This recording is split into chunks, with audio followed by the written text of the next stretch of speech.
the great football arenas anywhere in this country. Over 76,000 on hand and a beautiful day in Denver. They had talked about rain, but no rain anywhere in sight. The Denver Broncos. This is their home, and this is a great spot to watch football. Good afternoon. I'm Pat Summerall. Welcome to Mile High Stadium. Working with me, as usual, the coach himself, John Madden. And John, the Broncos came off 4-0 preseason. They came off with high expectations. They were disappointed last week against the San Diego Chargers. Some say that the Bronco receivers particularly are having a problem adjusting to Dan Reeves' offensive system. Of course, Dan Reeves, coming from Dallas, he's using that type of system, and it does take time. And they had a big game plan. Craig Morton was saying that for San Diego, they had a lot of plays in their game plan last week, and he said this week they have even more. But the thing that concerns him is in the preseason they were undefeated, and they thought that they couldn't be beaten. And they feel that they didn't bring in the right type of attitude last week against San Diego, and the most important thing is that they know that they can lose if they don't play their best, and they have to come out firing today. On the subject of the San Francisco 49ers, of course, they are the defending Super Bowl champions. That's a problem in itself. It doesn't seem like it would be, but it is. They've had an awful lot of injuries. Now, Bill Walsh has rather unusual offensive philosophies. What about what he told us yesterday? He said, as much as he likes to pass, his quarterback Joe Montana likes to pass, that last week against the Raiders, they threw too much. Last week, they threw 41 passes, and he said the ideal game is to throw about 28 to 30 times and then have about 20 to 25 runs. So this week, he feels he has to run more, and the player he wants to do it with is Vince Williams, who will be playing today in his first NFL game. All right, John, thank you very much. You just had a glimpse of Bill Walsh on the sideline getting ready. We'll get into that subject of how many injuries they've had later on. Right now, Ray Wersching is set to kick off to either Gerald Wilhite, number 47, or Wade Manning, number 83. They are deep for the Broncos. High kick. Wilhite, their number 1 draft choice, will handle. He's outside the 30 to about the 33-yard line before he's knocked down by Horn from San Francisco. Bob Horn. Starting lineup, let's run it down for Denver for you. Quarterback will be Craig Morton. The runners, Dave Preston and Rick Parris. The wide receivers, Steve Watson, who's nicked a little bit, and the veteran Rick Upchurch. Up front, some changes. Claudia Minor at left tackle, Glassick, Brian Studdard, Lanier, and Riley Odoms. They'll start with 2 tight ends as Morton comes up for the first time. Preston and Parris, the runners. This is Dave Preston first, and he gets outside in good shape. Doesn't get as much as it looked like he might. Carlton Williamson came up to make the hit and the stop. On defense, it'll be a 3-man front. Look at the stars by the side of these people. Pillars, Hardy in the middle, and Stuckey the other end. Those stars mean that they did not start in that position in the Super Bowl not too long ago. McCall, Reynolds, Horn, and Keena Turner, the linebackers. And the secondary, a good one. Lott, Thomas, Dwight Hicks, and Carlton Williamson. Thomas is different also. It'll be 2nd and 8 for Denver. They're at their own 35-yard line. Rick Parris, Gerald Wilhite, now the runners. Take to Wilhite. Morton steps up in the pocket. Upchurch has it. First down, Denver. Dwight Hicks, the defender. A good throw by Morton. 20-yard pickup. Denver moves quickly into San Francisco territory. Pat, you just mentioned that Eric Wright, the right corner for the 49ers, isn't starting. Lynn Thomas is starting in his place, and it didn't take Denver any time to go to work to that side. Rick Upchurch on and out to the left against Lynn Thomas. Lynn Thomas, of course, was around last year as a backup. Now starting because of the injury. It's 1st and 10, Denver. Morton back to Preston. Preston with good yardage. Down to the 45, lost the football. 49ers say they have it. Those of you who just watched the New Orleans Saints shut out Chicago, welcome to Mile High Stadium in Denver. Kenny Stabler had a touchdown pass. Tony Frisch, the newly acquired, kicked the 40-yard field goal for the New Orleans Saints, and they beat Chicago 10-0. That's the old Houston connection there, but this was a problem that the Broncos had last week. Last week, against the Chargers, they had 6 turnovers. Dan Reeves says you can't win with that. The second play, they have a turnover. And there is the young coach of the Denver Broncos, and there the veteran coach of San Francisco. In my business, I need a competitive edge, especially when I'm away from home. Stadium, here's the turnover. You know, last week they had 4 fumbles. This is the first time they ran the ball today, and it looked like Dave Preston just dropped the ball. It really wasn't knocked out of there by a 49er. 49ers, however, take over. First and 10 at their own 41, their first possession. No score as yet. Montana has Earl Cooper. And he pitches back to Earl Cooper quickly. Cooper to the left side, gets good yardage. Out close to midfield. Mike Harden knocked Cooper out of bounds. Here is the 49er offense. The quarterback, of course, Joe Montana. Jeff Moore, one of the runners. Cooper, who just carried the other. And the wide receivers, Dwight Clark and Freddie Solomon. Up front, they've put a lot of pieces together because of injury. Mason Downing, Quillen, Cross, Von Horst, and Charlie Young is the tight end. The Denver defense in a minute. 2nd and 2 at the 49. Jeff Moore is the ball carrier. He got the first down. Out of bounds just in front of the Denver bench. Larry Evans knocked him out of bounds. The Denver defense now. 3-man front. Chavis, Reuben Carter, the nose tackle, and Rulon Jones, who had a hip pointer last week, is playing. Ryan Evans, Gradishar, and Jackson, the linebackers, and that's a good group. The secondary, Wright, Kyle, Harden, and Dennis Smith. Perhaps the 2 most physical secondaries in the NFL.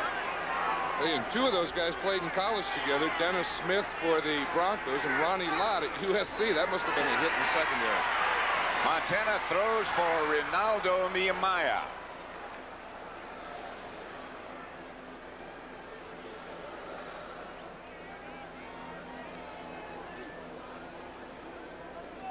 Those of you who watched the Dallas Cowboys win for the first time this year, 24-7 over St. Louis, welcome to Mile High Stadium in Denver. Pat Summerall with John Madden. No score here as yet, but the 49ers on the move after recovering a fumble by Denver. They'll measure for the first down on the completion from Joe Montana to Ronaldo Nehemiah. Skeets Nehemiah. You know, Bill Walsh told us yesterday that he said watch out for Nehemiah today, that he had a slow start in training camp and he had a lot of hamstrings, and he said this week, a little short there for the first down, but he said this week it just all came into place for Nehemiah. And isn't it a joy, John, to watch him run if you admire people who can move fast? That's what you said yesterday. You said, well, I wish I could run like that. Let's see if we can watch him run on this play. He has a thing. Well, he slipped a little there, but just what he has, that lean and those moves, and I never ran like that when I was 10 years old. So I was bigger than that when I was 10 years old. Overtime, the Pittsburgh Steelers beat Cincinnati 26-20. Touchdown pass by Terry Bradshaw. The Steelers looking tough. Montana gives to Cooper. He needed only a very short distance to get the first down, and he might have gotten just a very short distance. That's the final score. The New York Jets rebound after their loss to Miami opening day and beat New England 31-7. Now they'll measure again. One thing, you know, Denver always has had great defense and does have great defense, but the thing that they do better than anyone is play short yardage and goal line. They are really tough. Cooper didn't get that inch or 2. This is going to be an interesting decision by the 49ers. We're only talking about a few inches. I'm sure they're going to go for it, but believe me, this is not automatic. Believe me. What makes them so effective on short yardage and goal line situations? Well, they play it different than anyone else. Now, see, here they're playing the 3-man line in this one. But you just see they have strength, they anchor, and they get good penetration from their linebackers. Now they're in a 4-man line with Randy Gradishar, the middle linebacker, and he'll make the tackle. Look how deep he is. 3rd down. Montana rolls. Montana will have the first down. And wisely, he trots out of bounds. Goes out of bounds at the 35-yard line of Denver.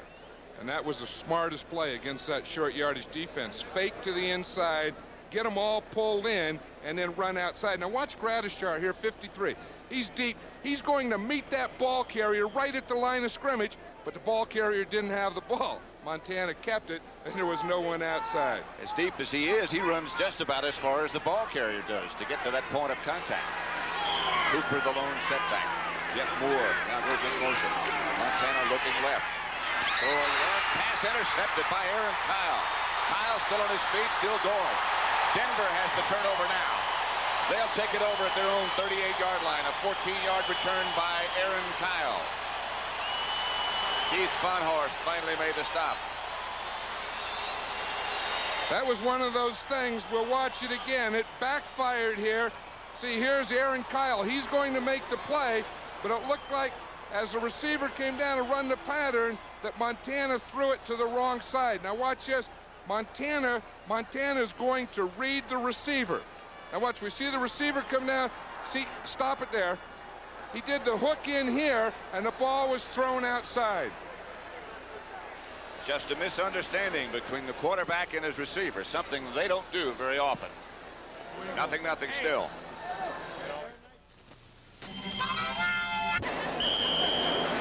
Philadelphia beat Cleveland, and those of you who watched that Eagle victory, welcome to Mile High Stadium in Denver, Colorado. Pat Summerall with John Madden. No score here. First down for the Broncos. They're at their own 38-yard line. Craig Morton is the quarterback. Egloff in motion. Morton drops, looks. Almost picked off and is intercepted. Jack Reynolds got the rebound, and the 49ers will have it in Denver territory. The boos for the Denver offense. There's the hacksaw. He was in the right place at the right time. Now, this really isn't Craig Morton's fault. See, he looks to the left, can't find any. He sees his tight end in there. He throws it in there, tipped by one linebacker, Horn, and then caught by Reynolds. Bob Horn, who did not expect to start, is starting today in place of Dan Bunz. It is still 0-0, but the 49ers have another break.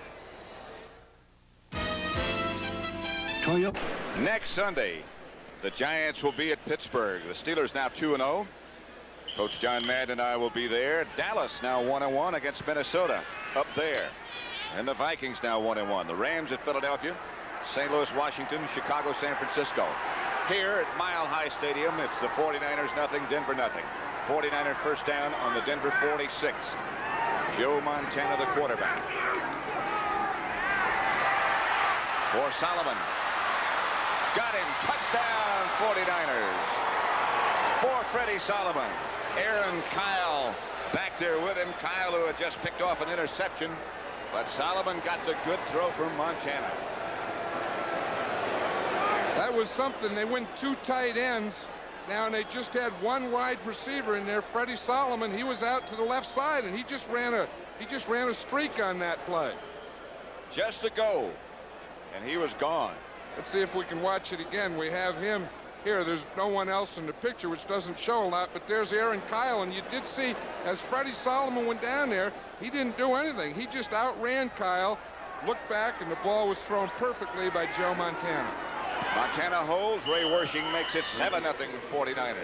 Freddie Solomon's caught 2 passes this year, both for touchdowns. And the 49ers move out to a 7-0 lead with 12:14 left in the first quarter at Denver. Football fans will sit through almost anything to watch a good football game.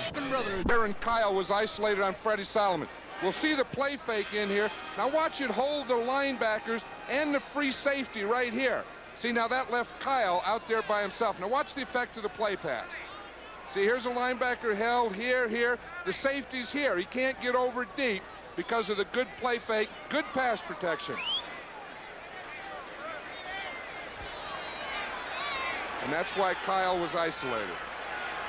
And that's why Solomon took the touchdown pass from Montana. There's Fred. And after Ray Wersching's extra point, it is 7-0 49ers. Wersching to kick off now. Wilhite and Manning back deep. Wade Manning just downs it in the end zone. And now for an NFL Today report, let's go to Brent Musburger in New York. Pat and John, here's the anatomy of a winning touchdown. Harris on a short run for the Eagles as they came right back, but it was offensive tackle Steve Kinney who kicked out Tom Cousineau, and then linebacker Ed Johnson could not whip Harris. Harris wins that, and the Eagles come back and beat the Browns by 3. Let's go back to you now in Mile High Stadium. And Brent, it's a great day at Mile High Stadium. They talked, as I said earlier, about the possibility of rain, but that looks like it must have stayed on the other side of the mountain. It's a perfect day. San Francisco 7, Denver nothing. They operate from the 20 with Craig Morton still the quarterback. Dave Preston breaks a couple of tackles, gets good yardage outside the 25 to the 27. Carlton Williamson made the stop. Let's watch the blocking here in the left side by Claudie Miner and Tom Glassick. We'll see right there coming down on Stuckey. They take him to the ground. Good block there by the tight end. That allows Preston to get through right there. It'll be second down, 8 yards. Give Preston on that carry. 2nd and 2 at the 28. 2 tight ends again for the Broncos. Craig Morton, the quarterback. Pitches back to Rick Harris. Harris very nearly a first down. Again, it was Carlton Williamson.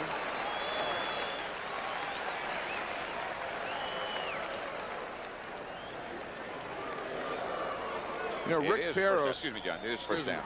He's one of those Dallas type of fullbacks. You know, Dan Reeves, when he first came here to Denver, he said he wanted, you know, the smaller, quicker type. Perros is 5'11" and 200 pounds, and not that big 220, 230-pound fullback. This time, Jim Wright, another tight end for the Broncos, lines up at fullback. Now he moves to the left, and they have, again, that 2 tight end setup. Straight ahead Broncos, not much doing. Jack Reynolds led the 49er defense.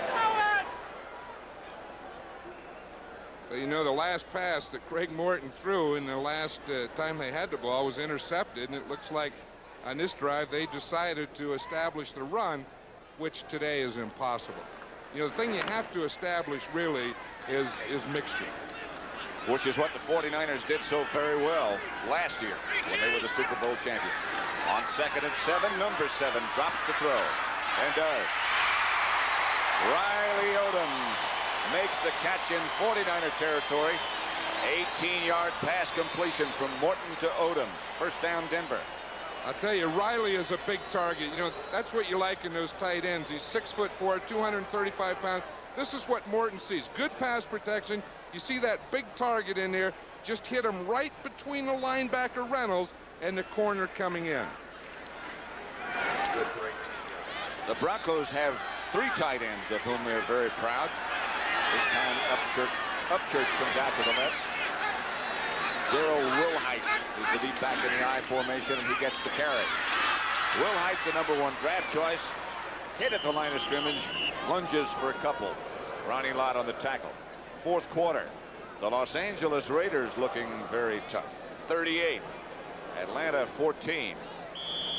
I guess Marcus Allen is for real, isn't he? I know he scored 2 touchdowns. I don't know who got the last one. The last time I looked at the score, it was 31-14. Bill Walsh said yesterday to us after they faced him last week, he is going to be great. He compared him to O.J. Simpson. That's about as good a comparison as you can get. That's some pretty good company. Here's Morton throwing back to Upchurch, and Upchurch is going to throw or run or whatever. A very fancy looking play that doesn't accomplish too much. Lawrence Pillars knocked him out of bounds. Hey, that's one thing about that 49er secondary. What they were trying to do, watch this, they fake into the back, throw it out to Upchurch. He's coming to the right. He has screen protection out in front of him. He's looking downfield, but it didn't fool Ronnie Lott on that side. They were trying to take advantage of Ronnie Lott. Steve DeBerg over on the sideline. He'll get some action before the day is over. Of course, he used to be with the 49ers. 3rd and 11 from the Broncos shotgun. Craig Morton will operate. Gets a good snap. Steps into the pocket. Hit down by, well, let's see. It was Stover who made the sack. That's a pretty interesting story. Yeah, Stover is number 72. He's the guy that didn't even play college football. He was a shot putter. We'll see him come in from behind, Morton didn't even see him. Excuse me, that wasn't Stover, though, was it? Of course, Morton hangs a long time in that pocket, steps up into the pocket, and on some occasions, people say he holds it too long. Can't argue with success, though. He's been a good one. Luke Prestridge gets off a good punt.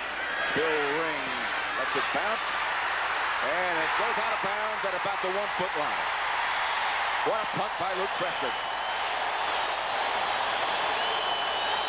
54-yard punt by Prestridge. Goes out of bounds about as close to the goal line as it could possibly get. Those punters love to punt in Mile High Stadium.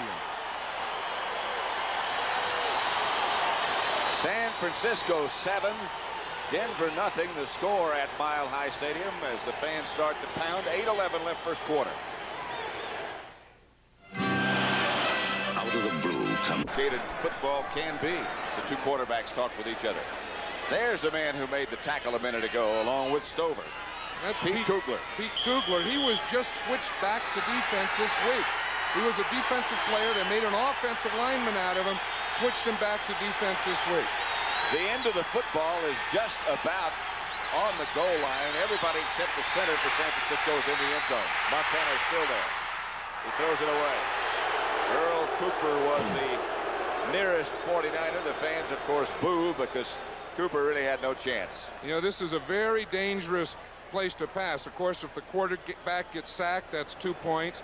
If he happens to step on the end line, that's 2 points for the other team. Montana came very close. And, of course, if you have a holding penalty in the end zone, that's 2 points. So when that quarterback goes back to throw out of the end zone, a lot of things can happen, and most of them are bad. Dwight Clark and Russ Francis arrive late to the 49er huddle.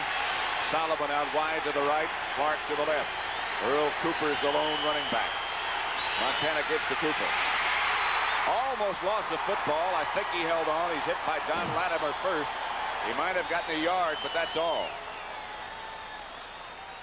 I tell you, we were out here yesterday, and Luke Prestridge, the punter, and Rich Carlos, the kicker, were the only two out here. And, you know, all the other players were meeting, and they were kind of all by themselves like kickers normally are. You don't realize how important they are until they come up with a big punt like that. That can change everything around. Washington 6, Tampa Bay nothing. We understand that some parts of the country might be having some difficulty with transmission problems. It's 3rd and 9, so we'll keep you apprised of what's going on between Washington and Tampa Bay. Montana throws across the middle to Charlie Young. That was a complete pass, Pat, but I think that's one of those things where it's short of the first down, and the 49ers will have to punt.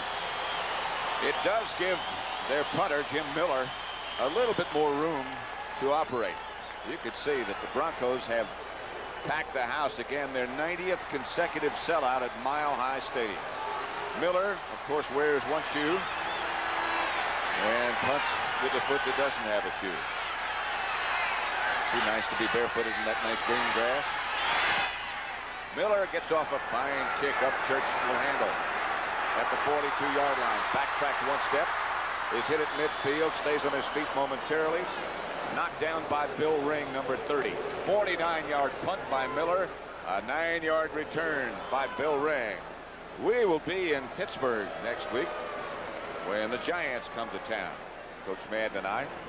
By the way, John, congratulations to you on winning the Gold Microphone Award for Outstanding Football Broadcasting. That takes place next, what, Thursday in New York? Next Thursday in New York, and thank you very much. And thanks for everything that you've done on that part. There's an official that's down. It looked like he got kicked in the ankle. The Bronco trainer out looking at one of the officials. That's Charlie Musser, who is injured. This telecast is presented by authority of the National Football League. It's intended for the private use of our audience.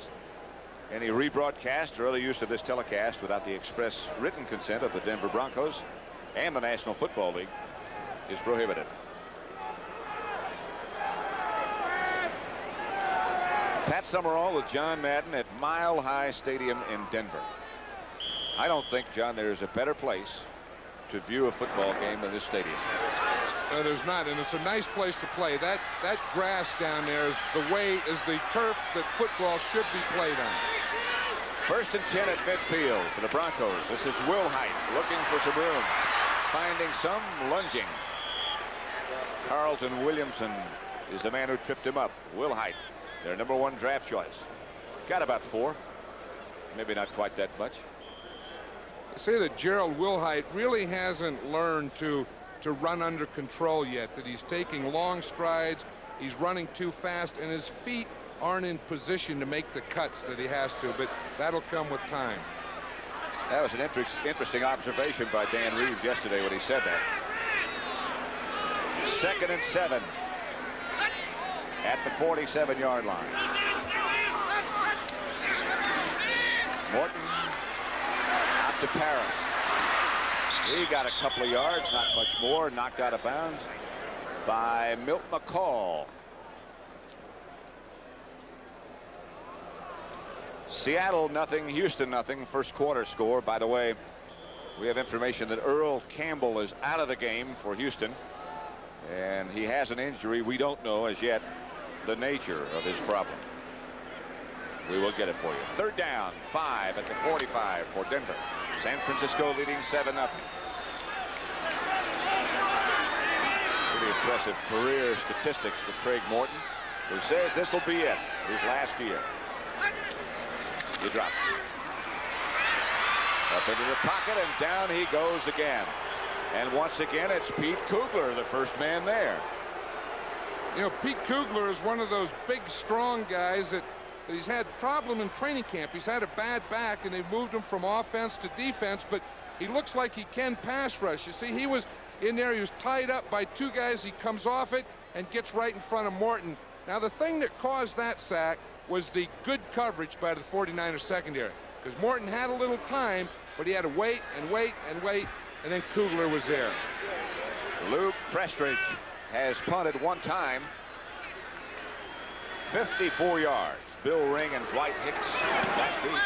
Another fine punt by Prestridge. Angling for out of bounds. He might have gotten that one out a little too early. Still a good kick.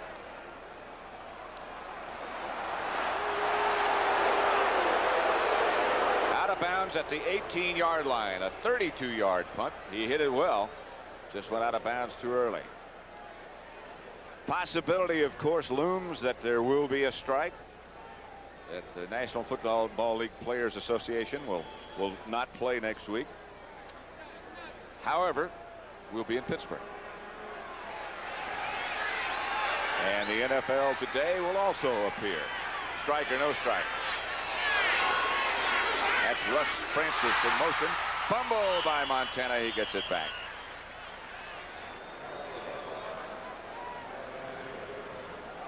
Tell you something, the 49ers really don't look like the 49ers of last year, and I'm not just talking about this first half, but you know, those types of things. Last week they lost to the Raiders. They didn't have any timeouts left in the last 2 minutes. Joe Montana was sacked more than he'd ever been sacked, and they just don't look like they're hitting on all the cylinders yet. You think, John, that's strictly because of all the injuries they've had? I sure do. Namaya was in motion. Montana gets it out to Dwight Clark, who always seems to find an open spot in everybody's secondary. I'll tell you, there is a guy that is really something special. You know, he just has that feeling to find open areas and spaces. And that's unique. He caught 85 passes last year. You don't have to have a lot of speed. He doesn't have that burning speed. No, but he has great body control and quick feet and good movement. Montana's 4 out of 6. 69 yards he's picked up. 1 interception, 1 touchdown. Montana brings him out. Ronaldo Nehemiah comes out wide to the right, and now Montana says we're not exactly sure of what we're doing, and that's something they didn't do much of last year. No, and those things always come back to haunt you. You know, when you use a timeout early, you can see the look on Bill Walsh's face that he doesn't like that. You like to keep those timeouts to the last 2 minutes of the half of the game. Right now, for an NFL Today report, let's go to Brent Musburger in New York. Pat and John, a monsoon in Tampa. The Redskins score on this touchdown pass, 8 yards. Theismann to Charlie Brown, who has 3 TDs in 2 weeks. They've added a field goal, so they lead it by 9. Incidentally, Earl Campbell's injury not serious. He's back in the game. Back to you in Denver. All right, Brent, thank you. Monsoon in Tampa, huh? Understand that Pitt and Florida State played in a driving rainstorm last night in Tallahassee. One good thing about monsoons, you get a lot of mud on the uniforms, and it looks like football. You know, mud, grass hanging out of the face masks, and on the helmets, the pants are dirty. And it's natural turf in Tampa, so that can happen. I know it. They can get some good mud. I miss that with the artificial turf. All the guys have clean uniforms, nothing on them. Just doesn't look right, does it? No, you got to have a little mud, little dust, little dirt, little stuff hanging off your helmet. Some wire brushes on the sideline to get it out of your cleats. 4 out of 6 for Montana. It's third down for the 49ers at their own 23. They lead 7-0. 3rd and 5 for a first. Russ Francis. Clark is lined up as a tight end on the other side. They go with 2 wide receivers. Cooper out of the backfield. Cooper has the catch behind him and lost it. The juggling Earl Cooper goes out of bounds. He would not have had the first down anyway. Randy Gradishar out there quickly. Let's watch some of this line play here in this quick pass and see these first moves. You watch here, it's a pass rush. They know it's pass rush. They're taking them on short. You see Fawn horse number 71 there? That's what they call a short set. Boom, right on the line. Take them on now. Get your hands in. Look, there's bodies flying. Rulon Jones over the thing. Guys on the grab. That's great line play. Look at him. Bodies flying, circle somersaults. Good but no block by first down. Randy Cross, too. Jim Miller. There he is.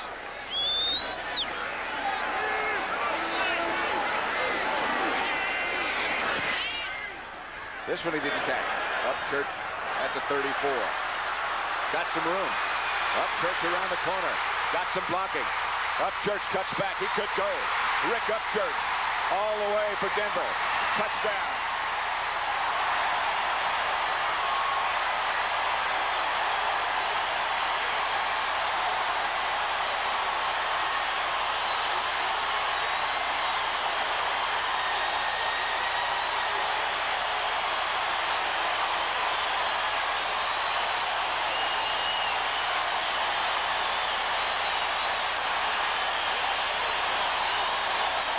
He's always been one of the most dangerous punt returners in the league. But watch this. Right after he catches, there's going to be a block right there that started him off. That one that we didn't see, that was the one that started him off. And when you give Rick Upchurch a little start, he can take it down that sideline and really excite this crowd. 67-yard punt return. DeBerg will hold for Rich Carlos for the extra point. We have a tie.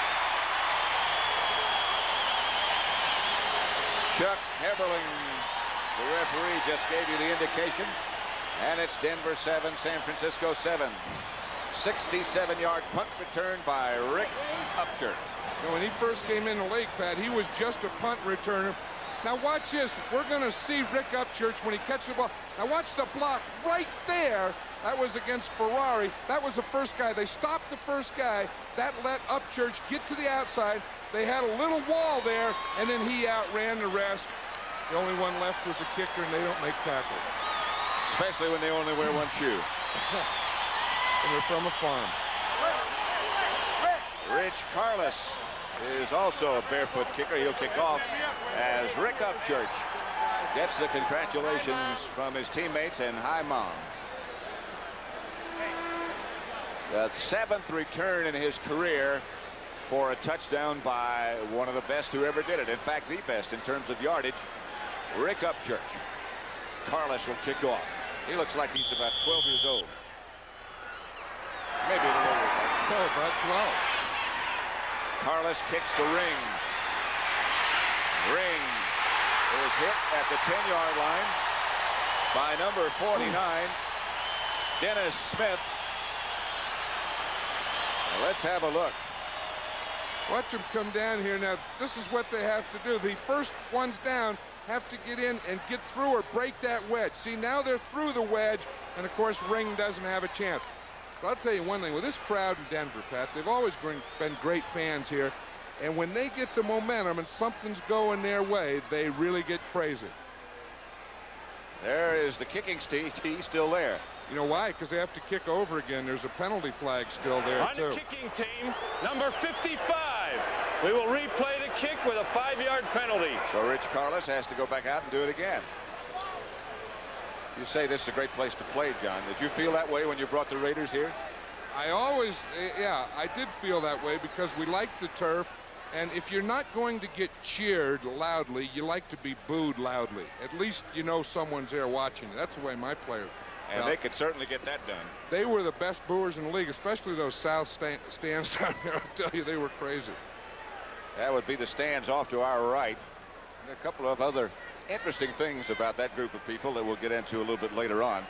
Right, the locker room sits right underneath that group, and they'd let you know at halftime, too. They start bamming their feet and pounding on the stands, and you can't hear anything of it. But I'll tell you one thing about these Denver fans is even when the Broncos weren't a good football team, this stadium looked like this. That's going to be tough for Ring to handle, and Carlos sails it over his head and out of the end zone from the 30-yard line. That ball went 75 yards in the air. You always wonder what happened to that tee. See, one person on the sideline, that kid right there, he's assigned to keep the tee. He runs out after they kick off, then he brings it back. Now he'll keep it. The one thing you don't want to do is lose that tee during a game. Let's see where he puts it. You can also see the oxygen over on the sideline, and with this being the Mile High Stadium, you need that too. You use a lot of that. 1st and 10 for the 49ers, 7-7 to score, 3:24 left first quarter. Montana chased. He's got to get rid of it soon. Intended for Jeff Moore. Incomplete, and Montana did well to survive. Look what Montana sees coming from his right. It's going to be a safety blitz. We're going to see number 49, Dennis Smith, right there. See, he's the strong safety. He came on a blitz. He took an angle, and then Montana just ran right around it and threw the ball. Probably the best moving quarterback in football today, Joe Montana. He's quite an athlete. Good basketball player. Washington 9, Tampa Bay 6 now, first quarter. In the rain down in Tampa. 2nd and 10 for the 49ers. Nehemiah goes in motion. Montana drops the throw. Does. Has Dwight Clark. And once again, he finds the open crease. And it's complete for a 49er first down. I'll tell you, the 49ers last week didn't have good pass protection. Lindsey Mason is starting his first time at left tackle. Pretty good pass protection, except they left one go there who they thought hit after the whistle, and that's Greg Boyd, number 77 of the Broncos. First down, 49ers at the 33-yard line, their own. Score is tied 7-7. Clark is out wide to the right. 2 tight end setup again. Charlie Young and Russ Francis. Pitch back to Cooper. Nothing doing for Cooper. Don Latimer, the first man to hit him. You know, it's interesting that Earl Cooper is still in there because Bill Walsh was telling us that his best running back right now is number 40, Vince Williams. And he said he's going to play a lot more today, and he's going to play a lot more than Earl Cooper. And so far, Cooper's done all the playing. He hasn't yet. Maybe he was talking about the second half. Maybe. Maybe next week. Does that mean we can't trust the coaches? Maybe in practice he's talking about. Maybe. Now, excuse me. I believe that we're going to see Vince Williams. Jeff Moore, and Cooper still the runner. Here's Montana to Cooper. One-handed grab, but not much doing as Randy Gradishar is right there, but a penalty marker down because of a face mask violation. But, you know, that was a screen pass. The toughest time to throw a screen pass is against man-to-man defense. Randy Gradishar was man-to-man against Earl Cooper on that play, and he arrived at the same time the ball did. The only thing is he grabbed the face mask. That should be a 5-yard penalty. Unintentionally. Unintentional. That's why it's only 5. Right. If it were intentional, then it's 15. Chuck Heberling. Face mask, defense, number 53, 5 yards, 2nd down. There it is right there, the first thing. In fact, that's how he caught Earl Cooper. The first thing he grabbed was a face mask with the right hand. Not a first down, not anymore. 2nd and 6 at the 37. Moore goes in motion. Montana to Solomon. Solomon off to the races almost. Gradishar tripped him up. Solomon very nearly gone for another touchdown. Let's see if we can watch this from the end zone here. We'll see it. Freddie Solomon is coming from it'd be the left-hand side of the screen. He just runs a slant. It's just a timing pattern. We saw Joe Montana 1, 2, 3 step and throw. They worked many hours on that. Now the Broncos were running a stunt here. Now watch the offensive line pick it up. You stay right there. They're bringing the linebackers. Gave Montana time. 26 yards on that pass completion. First down in Denver territory, and Montana goes to work again. Going deep. Almost caught by Nehemiah, and a penalty flag is down once again. And that's going to be against Aaron Kyle, and he's arguing. He's saying that he didn't do it until the ball got there. 36 yards they pick up on that penalty. It'll be first and goal for the 49ers. He's arguing with Al Jury, the official there. Al saying that it was a penalty, that you can't touch him before the ball gets there. Defense, number 22, first down. Here we got it right here at the end. Now, if the ball's in the air, Kyle can go for it, but he can't. No, Kyle was right. He reached in there and knocked it down. That looked like a good play. That was a good play. Woo. Not popular at all in Denver. Shouldn't be. This is Moore for the touchdown for San Francisco. And the 49ers recapture the lead. They faked to Cooper, gave it to Moore outside. And he got in. The 49ers have a good plan on short yardage and good and goal line. Start inside. Now watch Moore. He starts inside. You see the defense?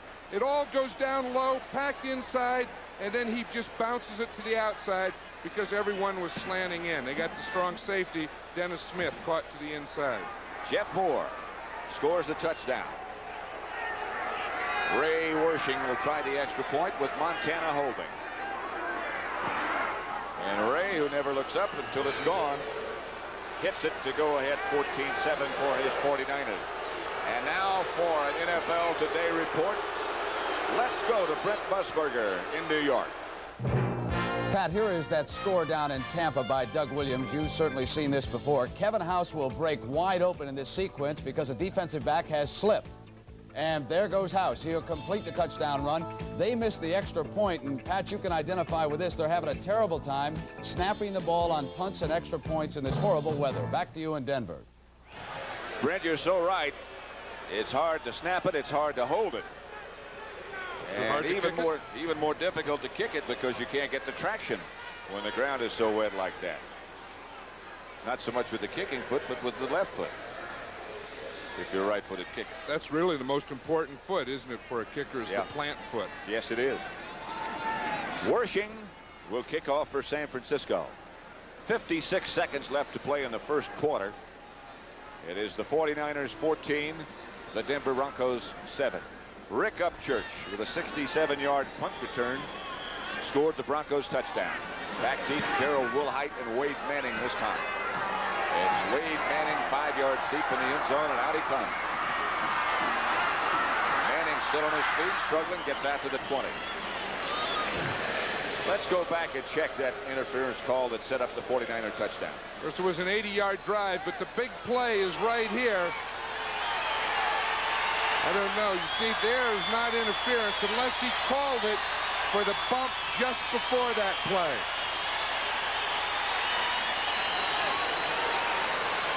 We have a change at quarterback now, Pat. Steve DeBerg is in. Well, Dan Reeves had said he'd use him just about an equal amount of time. DeBerg, when he was in San Francisco, was the pocket quarterback. Montana was the scrambler.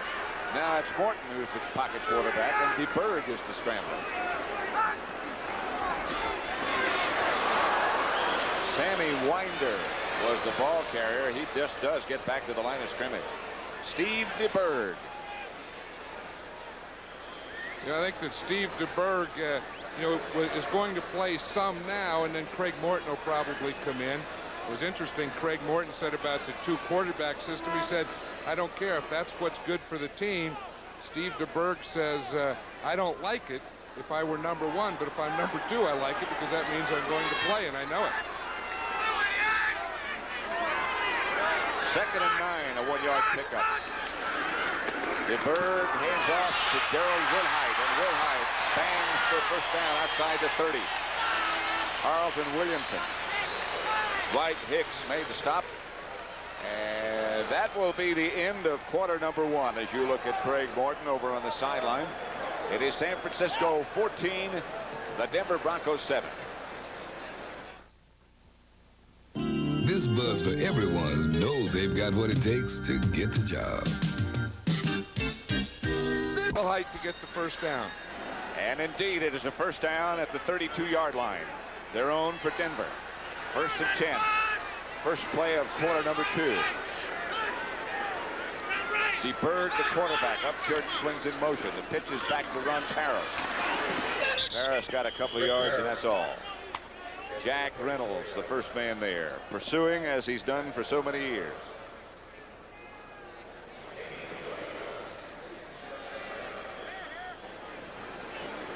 Let's watch here. We're watching Riley Odoms. Now, he's going to be blocking Ronnie Lott. Now, Ronnie Lott is number 42, and I'll tell you, for a corner, he probably makes more tackles than anyone. What? He took on that block, he spun around, he's coming here to the outside, and he's right over the tackle. Very strong, as well as being very quick. Ronnie Lott. Paris and Wilhite, the runners. Here comes Upchurch in motion again. 2nd and 8. DeBerg blitzed by San Francisco. DeBerg gets it away. This is Wilhite. Wilhite to the 40 of San Francisco, to the 39 of San Francisco. A 27-yard pickup. That's one thing about Steve DeBerg. You know, he really doesn't move around much, but he is a fine, pure passer. And he was that way for the 49ers. Watch. He sees he's looking deep. He can't find anyone, so he comes to a secondary receiver and hits him underneath for a big play. And Wilhite with that great speed. John Madden was talking about that a minute ago, about just burning speed and not being able or not concentrating perhaps on eluding people. But that time he did. Egloff goes back into the backfield now, the tight end. The deep back is Winder. The ball carrier is Winder. And Winder's got some good yardage. Sammy Winder down to the 30, past the 30 to the 24-yard line of San Francisco. Now that's the one that Dan Reeves was telling us about yesterday. He was a 5th-round draft choice, as we see there.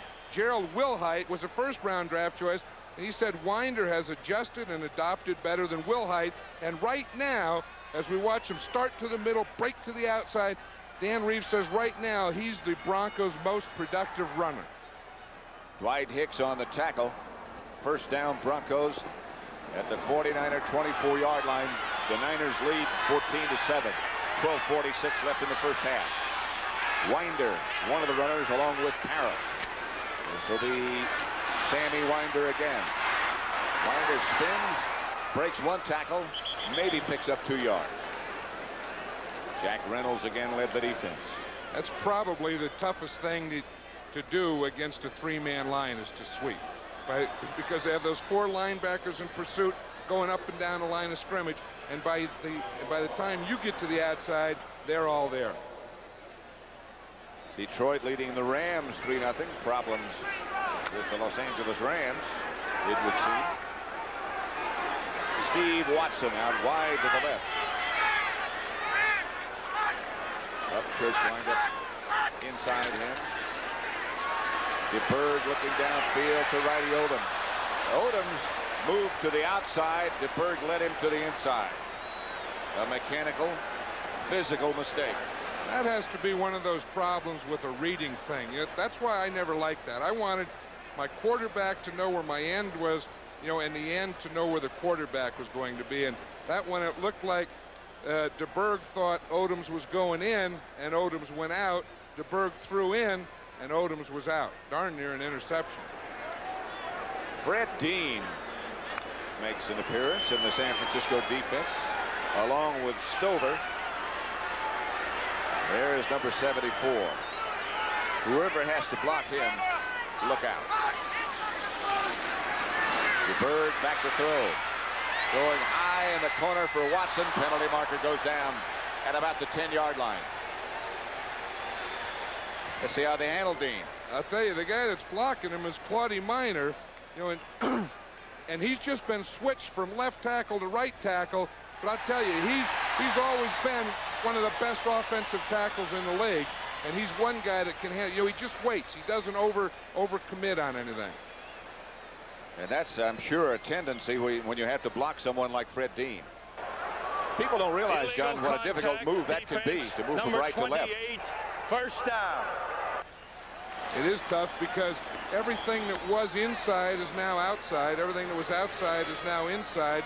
Everything that was onside is offside. And everything that was offside is onside. The penalty was called against the 49er linebacker Keena Turner. It's a first down for Denver at the Niner 20. San Francisco leading Denver 14-7.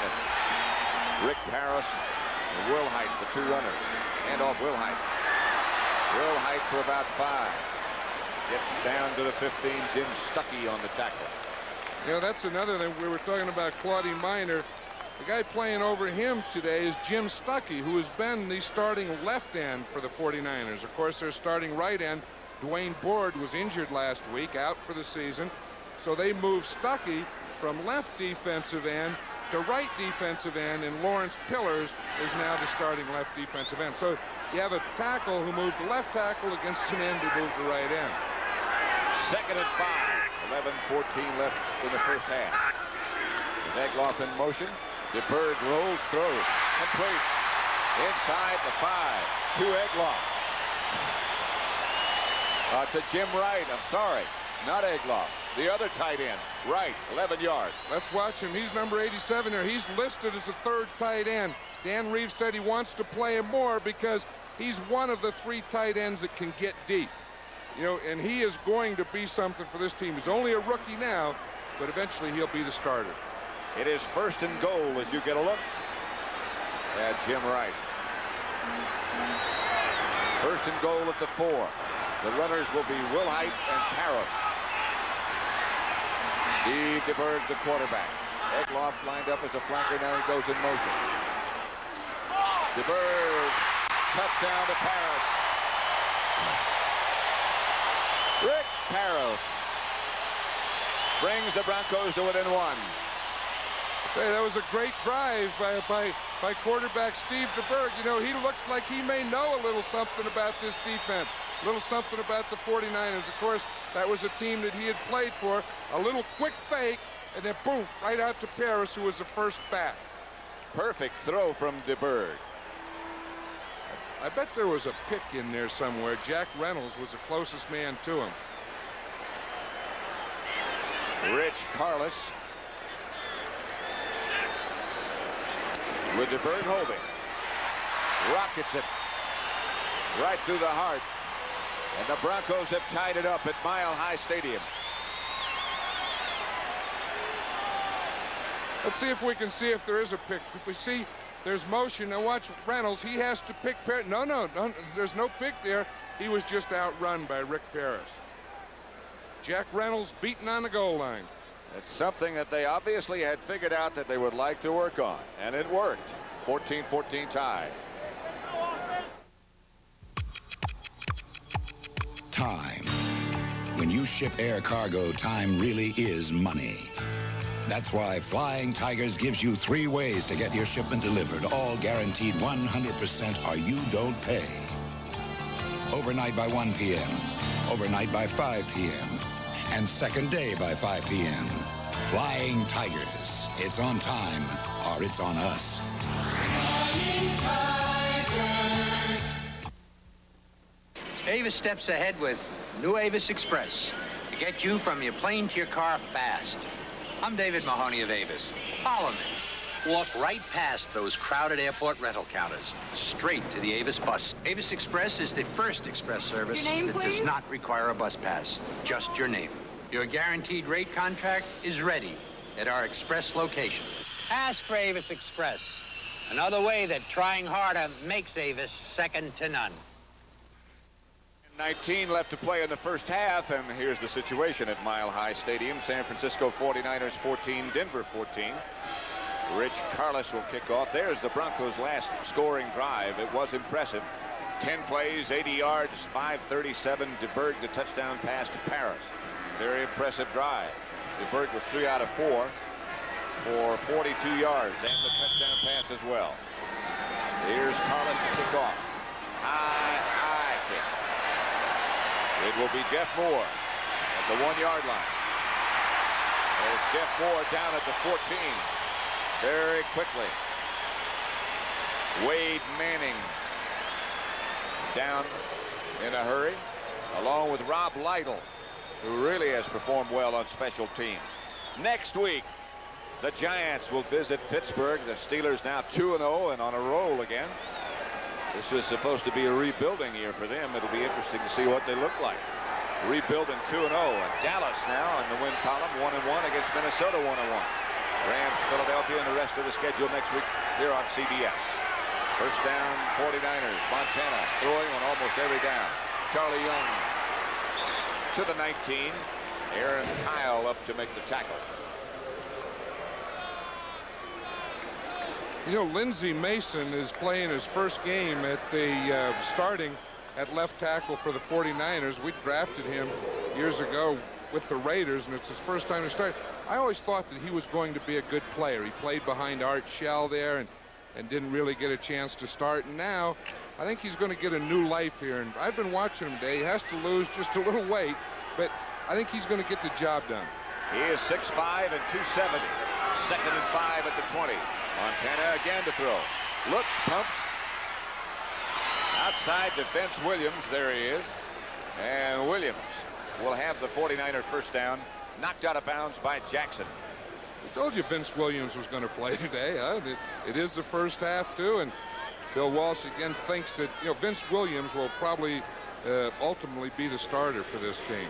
Williams got the good size. He's 220. The rookie from Oregon. Montana 9 out of 13 for 118 yards. He has hit his last 5 in a row. But I do believe, John, as you pointed out earlier, the 49ers are throwing more than they want to. Yeah, Bill Walsh says he really doesn't want to throw 40 times. He'd like to keep it down to around 28. 2 tight ends. Moore, the runner, to about the 31. Randy Gradishar, number 57, was the first man to make contact. The one thing you mentioned, Randy Gradishar, I think he was probably one of the best linebackers in this league, and he's the toughest guy to run at. You know, if you run right at him, he's going to make the play. If you go away from him, he'll come in behind and make that play. And I'll tell you, when they had Tom Jackson, who was one also, and Gradishar and Evans and Bob Swenson, that was probably the best group of linebackers in National Football League.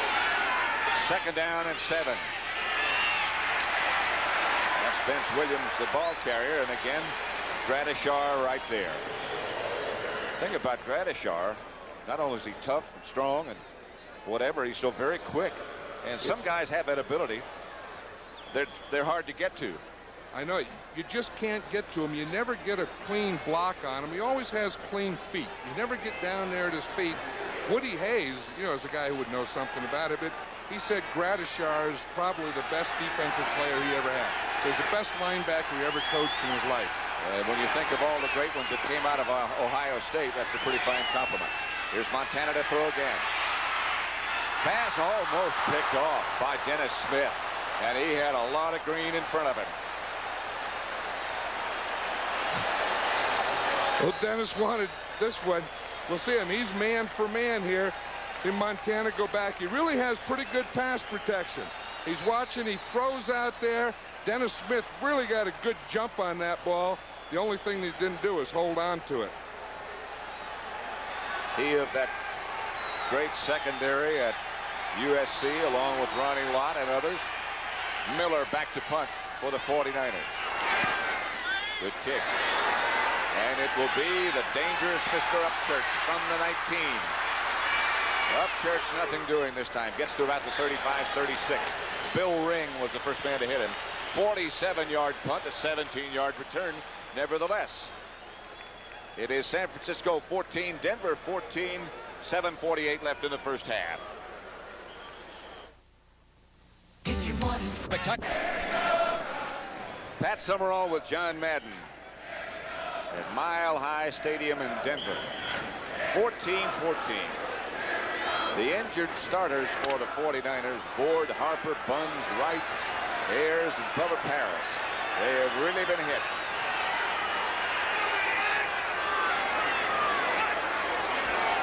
Sammy Winder and Rick Paris, the runners for Denver. This is Winder. Got about 5 yards. Lawrence Pillars made the stop. 12-6 now. In Tampa Bay, the Redskins over the Buccaneers. Interesting, the information we got about Sammy Winder yesterday. They thought he wasn't as fast as he is.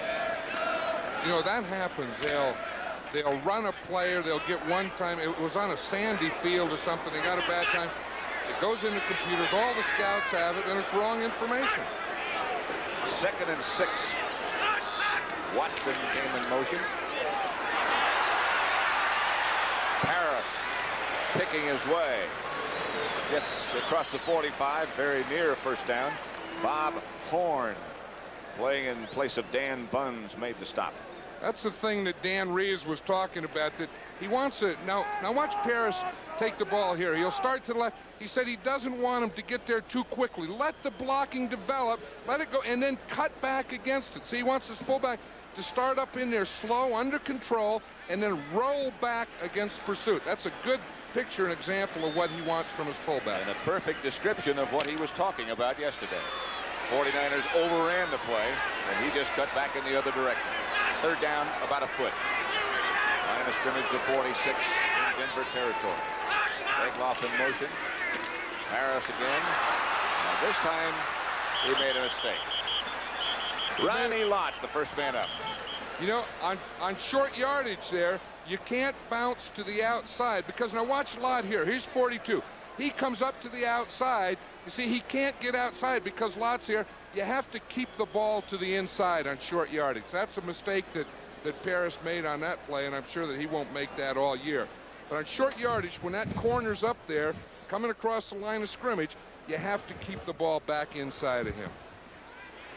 Here then is Luke Prestridge to punt. Bill Ring and Dwight Hicks back deep for the 49ers. Prestridge, one of the biggest punters in the NFL, 6'5" and 235. Pretty good kick again. Out of bounds down at about the 12. Of course, no return. For deeper than that, down at about the 7.5-yard line, it finally went out of bounds. 50-yard punt by Luke Prestridge. No return. 14-14. 49ers Broncos. At Ford Motor Company. Okay, now watch this. The only man that can go downfield are the outside men. And when a guy splits out, they normally split out too, but Luke Prestridge is going to kick to the left. Watch the job that they do on that man split out there. He tends to draw a crowd. Watch this. Boom. Double team. Boom. Whap.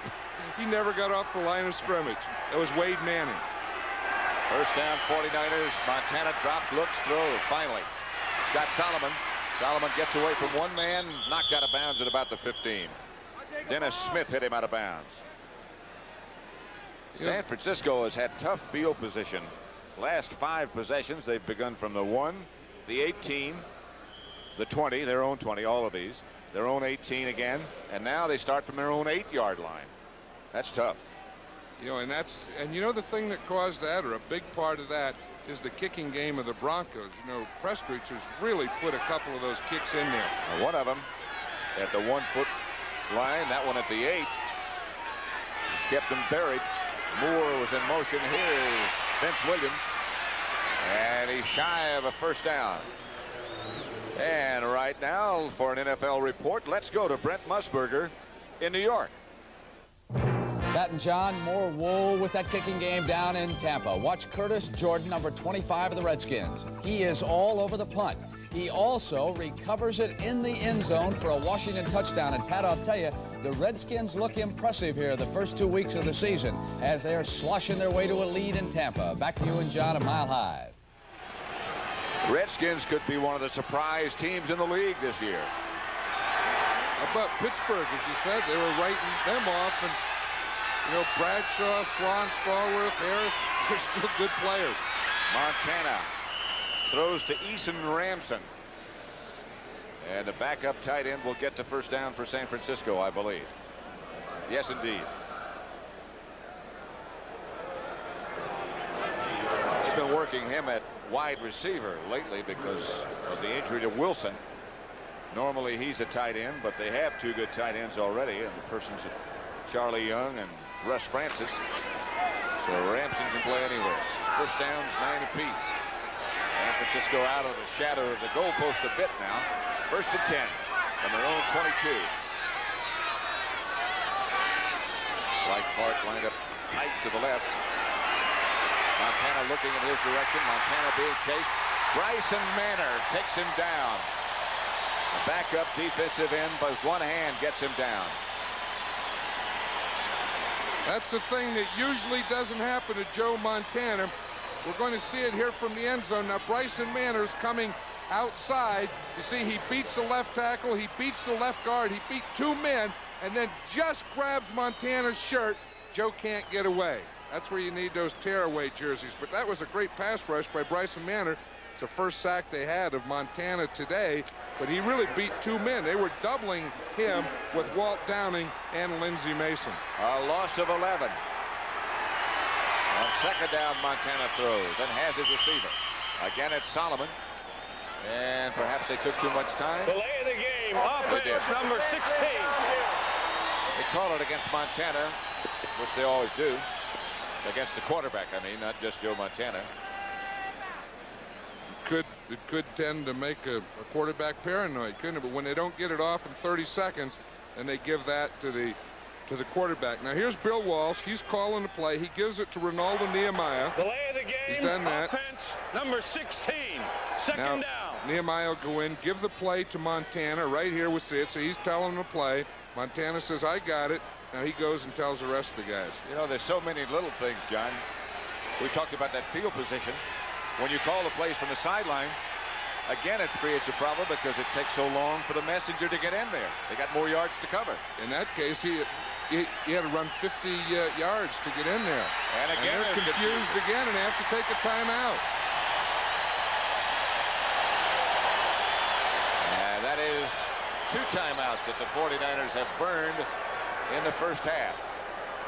Bill Walsh, who seems so very relaxed and cool, but inside he can boil and does very often. 14-14, San Francisco and Denver.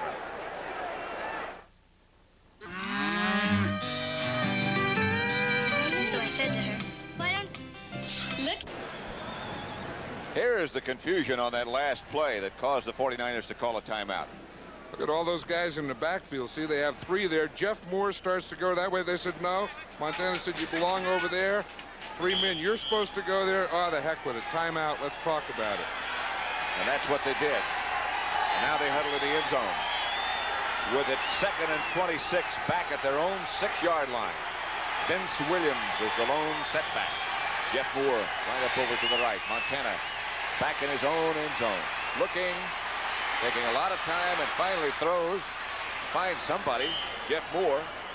Not nearly enough for a first down, but at least they got some breathing room. 10 yards on that pickup. Jim Ryan made the stop. He's the one who has replaced Bob Swinson. Playing in big shoes to fill and also with a broken finger in his hand. Baltimore 17, Miami 14. Halftime. Over Seattle 7-0. Second. Montana is now 12 out of 17. 3rd and 16 for number 16. Outside to Moore. Screen pass. Runs into his own blocker. Is knocked down by Randy Gradishaw. He was really knocked down by his own guard, Randy Cross. He started out there. Cross delayed too much. It looked like they didn't really have the timing on that play. Cross was staying when he should have been going. And so enter number 3, Jim Miller. The 49er kicker. And Rick Upchurch standing back at his own 40. He has returned one already, 67 yards for a touchdown. He is one shy of the all-time record in touchdowns. A rocket by Miller. Chases up, Church all over his head, bouncing, and finally goes into the end zone. What a punt, 80-yard punt by Miller. You don't think that this mile-high altitude, these punters love that? It can only happen in Denver.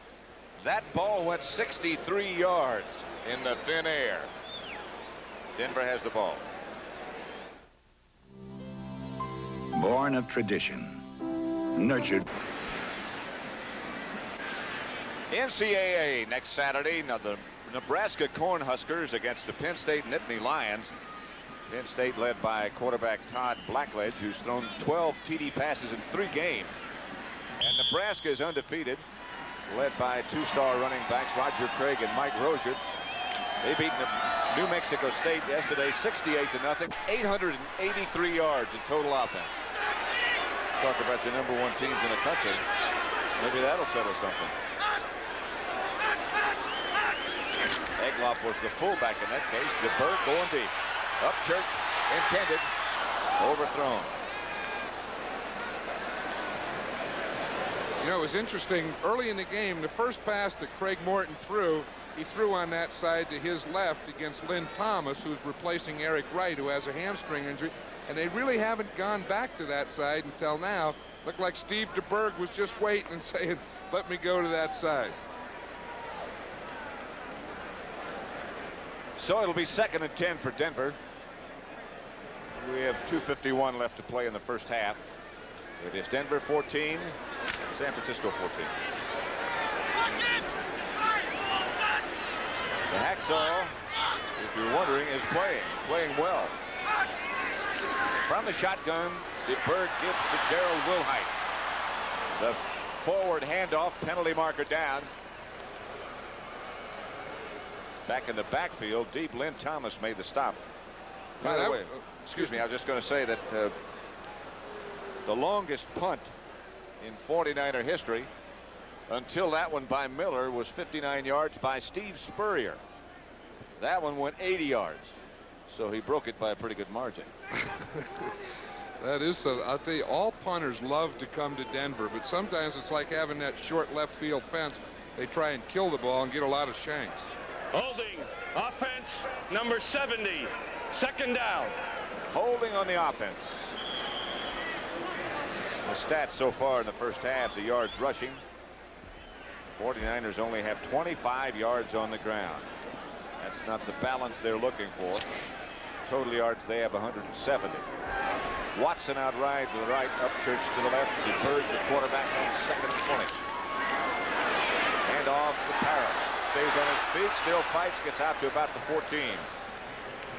Fred Dean, John Hardy on the stop for San Francisco. I'll tell you, that holding penalty was a costly one for the Broncos. It was against their right guard, Dave Studdard, because that put them where they had, 2nd and 15, and now there's only 2 minutes, 17 seconds, so they couldn't go for a first down. Now they're just trying to run some time off the clock.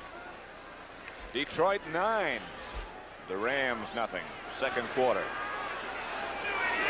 3rd and 16 here at Mile High Stadium. DeBerg out of the shotgun. Gets it outside. Intended for Paris. They're trying to set up a quick screen. DeBerg over the head of Paris. Well, DeBerg was complaining on that play, Pat, that Paris was held. And he was. As he started to go outside, Jeff Stover grabbed Paris, and then DeBerg threw it over his head.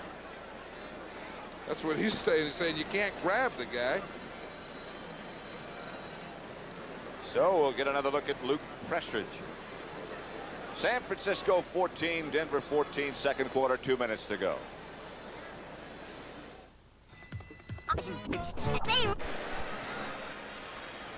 Pat Summerall with John Madden at Mile High Stadium in Denver. 14 for the 49ers and 14 for Denver. They've just been given a 2-minute warning. Broncos deep in their own territory. 4th down, 16, Luke Prestridge. The 49ers may get some good field position here. They only have 1 timeout left, and I bet they wish they'd saved one of those.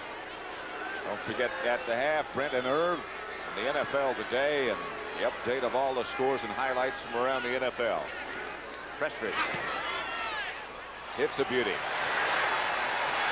Dwight Hicks chased all the way back to his 28-yard line. Penalty markers all the way down, already down as Hicks skates out to about the, just shy of the 40-yard line. 57-yard punt, 10-yard return, but a penalty marker down. And that's going to take 10 yards away from that field position we were just talking about, because they would have had field position, but now it's going to go back 10 yards. That'll be one of those clipping or blocking from behind above the waist. One of those categories. Against the 49ers, right. 49ers, again, as John said just a minute ago, only have one timeout remaining in the first half. Chuck Heberling. Illegal use of the hands. Number 88 on the receiving team. First down. Number 88, of course, is Fred Solomon. Montana still the quarterback, as you would expect. Charlie Young, the tight end, is tight to the left side. Solomon is out in that direction. Clark out wide to the right. Montana rolling to the right. Clark still going. Montana throws. Jeff Moore was the intended receiver. He tripped, fell down, and Montana threw it out of bounds. That's the thing. Had they had better field position, where they could get a first down or two and then kick a field goal, I think that would have been more important. Now what the 49ers have to do is think in terms of first down, and they're second and long. What a great year Montana had last year. Led the NFL, the most valuable player in the Super Bowl. Doesn't seem to have affected him personally very much. He's all those things, but he's also one of the real nice guys. That's right. Really unaffected. He rolls to his right. He throws to Clark, and Clark has it. Clark down the sideline, knocked out of bounds by Mike Harden. But that'll improve that field position considerably. 31-yard pickup. Montana to Clark. Let's see if we can watch that again. Now, Montana bought some time here. You see it's a zone. Louis Wright bumped Clark. Now he has the short zone. The safety, Harden, didn't get over. So it was hit between Louis Wright, the short man in the zone, and Mike Harden, the deep man in the zone. Boy, that's where you have to attack that zone, especially if that safety man doesn't get over there. Well, it looked like Louis Wright missed his bump. He can bump Clark in those first 5 yards. It looked like he didn't get enough of him. First down, San Francisco at the Denver 38. Solomon out to the left. Blitz by Denver. 49ers pick it up pretty well, and once again it's Dwight Clark with good yardage near a first down. Louis Wright knocked him out of bounds. Just shy of a first down. This is one of those option things. Now watch Dwight Clark, 87. He starts in, he sees the coverage, and look, he just stops and runs back out to the sideline. There's no defensive back in the picture. He is really aware of where he is and where the defense is. Did you see that? He was just looking, and then he saw that there was no defense out there. He stopped, ran right back, and Montana knew exactly what he was going to do. 2nd and 1. Clark with 4 catches. Hand off to Moore. Moore struggles near a first down. Maybe not. Larry Evans, Dennis Smith, the tacklers for Denver.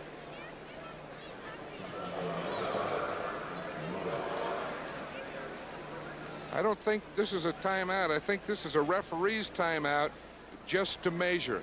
Which is really a break for San Francisco. If they get back in the huddle and call a play, but they aren't even huddling up. They're waiting to see the results. If they didn't take a timeout, that's a mistake for the 49ers. It is a first down, and now they get up quickly. They had a rather loose huddle. I guess they were. I guess they did have some guy in the huddle. More of a loose discussion. Minute 16 still left to play in the first half. 49ers on the move. Montana out to Moore. Moore hit quickly by Randy Gradishar. And what an open field tackler he is. And now Montana's calling timeout. That will be his last timeout, and they have a minute left to go.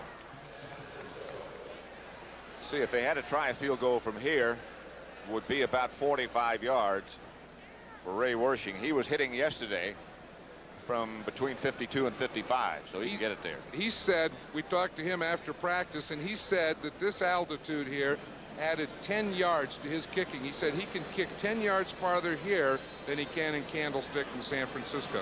So they are within his range now. I wonder if he's smiling. Well, I don't know. You can't tell because he never looks up.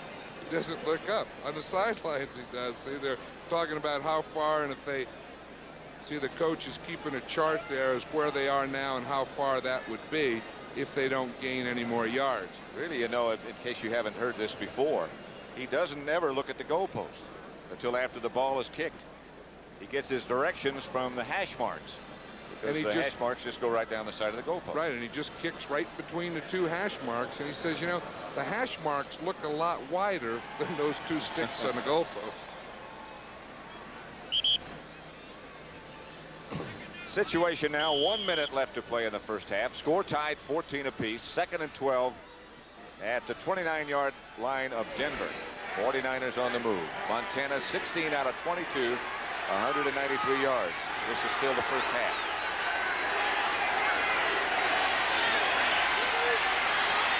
Buys some time. He has more. Moore gets some yards down to about the 24. He's knocked out of bounds by Dennis Smith and stops the clock. I think what Montana would like to do now with 53 seconds and not having any more timeouts is maybe work one more to the sidelines where they can get out of bounds and stop the clock.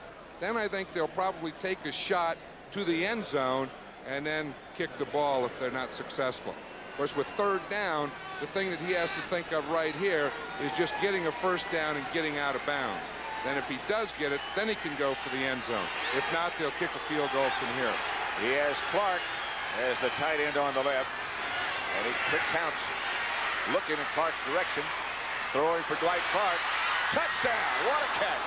What a throw! What a catch and a throw! Maybe the Broncos were thinking the same thing that I was. 3rd and 7, they'll be going for the first down, but they went. He watched Dwight Clark all the way. What a combination that is, Joe Montana and Dwight Clark. Just watch the catch here. He's coming across the field. Look at that concentration. Leap, extending his hands and fingers out there, grabbing it in. Great catch, but it was a great throw. Dwight Clark. He's too good looking to be a football player. Whew. He'd just walk around. But gosh, he can play too. He sure can. He's one of the best. Ray Wershing with Montana now holding. Wershing hits and makes it 21-14. 49ers over the Broncos. We were talking to Dwight Clark yesterday at practice. Well, let's look at that touchdown again. It is a thing of beauty. Watch it now. It is good protection. You see the left side of the line. They give Montana time so that he can step up and throw, and he throws a perfect pass. Now watch Clark. He's out there. Now watch this extension right at the end, all the way, reaching out as far as he can, bringing the ball in for the touchdown. There's Russ Francis. Don't forget, coming up at the halftime, the NFL Today. Brent Nerve with scores and highlights from around the league, and there should be a lot of those. Next week, Coach Madden and I will be in Pittsburgh when the Giants visit the Steelers. Dallas will be up in Minnesota. Both of those teams 1-1. The Rams, Philadelphia, St. Louis, Washington, Chicago, San Francisco. Dwight Clark over with the oxygen on the sideline after that stretch. I'll tell you, they probably use more oxygen on this field. You know, it really does tell. The thing you have to do is come in late and leave early in this field. Wershing booms a kickoff deep into the end zone, handled by Wilhite. Wisely, he stays back there.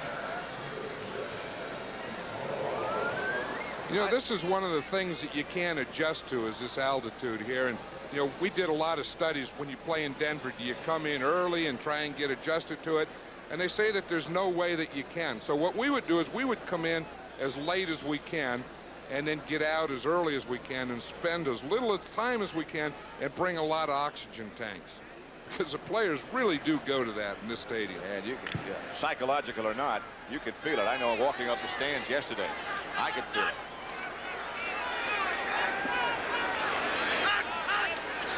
On first down, DeBerg looks and has Riley Odom. About 8 yards. Dana McLemore made the stop on Odoms. And Denver takes a timeout. They have 2 left.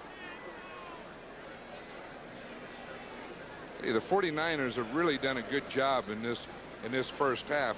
They've had a patched up offense, a patched up defense. One player that we didn't mention is John Ayers, who is suffering from a viral infection, and he stayed home, and that just came up at the end of the week. Walt Downing is starting in his place, and they've had a lot of different players playing, but they look like they're playing pretty solid. The injury to Dwayne Board was a crucial one for the 49ers because Bill Walsh was saying to us yesterday how well he had been playing. They'll miss him. And he said that he was probably the most valuable player on their defense. He said he was even more valuable to them than Fred Dean is. Fred Dean is in the game now. Of course, he comes in situations like this when you feel that the other team has to pass. Stover at the other end. Pete Kugler playing in the middle. Some strange names on the 49er defense.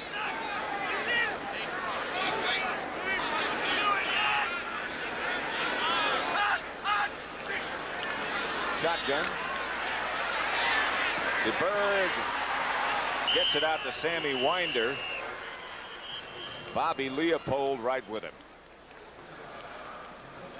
Let's watch the blocking on Fred Dean. You know, he's a guy that draws a crowd too. We'll watch him here, and he's working against Claudie Miner there. You see he gets by Claudie Miner, and right there's Dave Preston, the back to take him on. And by the time he eventually gets here, Steve DeBerg has thrown the ball.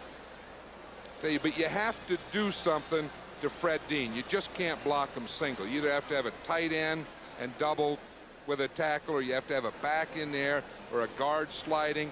Every time that guy comes in the game, he sees a different type of block, and it's at least 2 guys. Great to have a player like that on your either offensive or defensive unit who can make the other team make a change in what they want to do. Right, and then usually someone else, if they put 2 or 3 on him, that means that you have someone else single, and if they can beat their guy, then that's where the sack or the harassment comes up.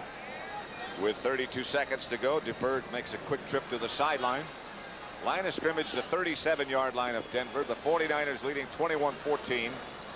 Closing seconds down to 32 seconds of half number 1 at Mile High Stadium.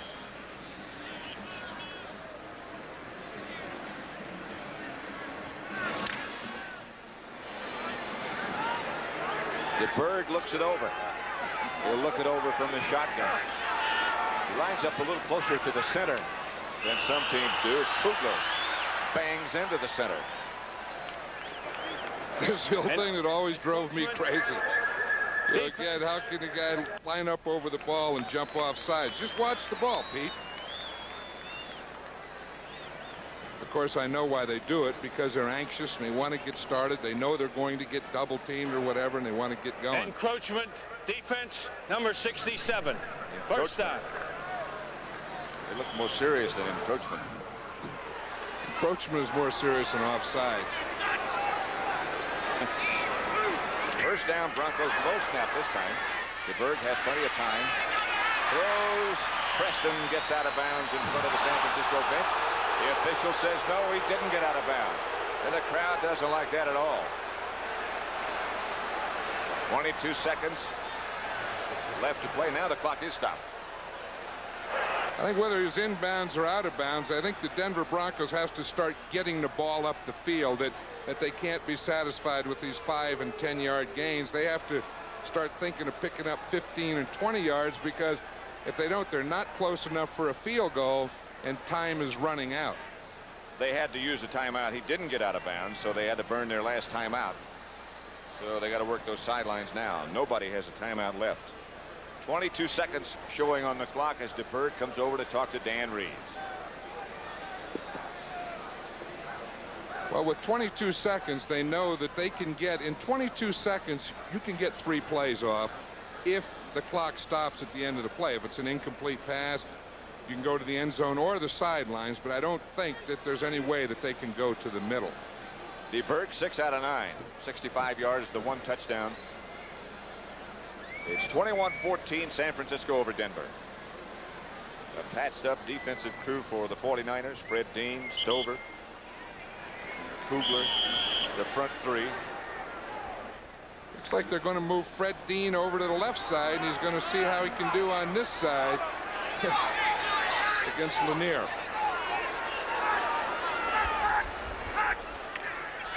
Takes an inside rush, Dean does. Penalty marker down, pass complete. They do get out of bounds this time.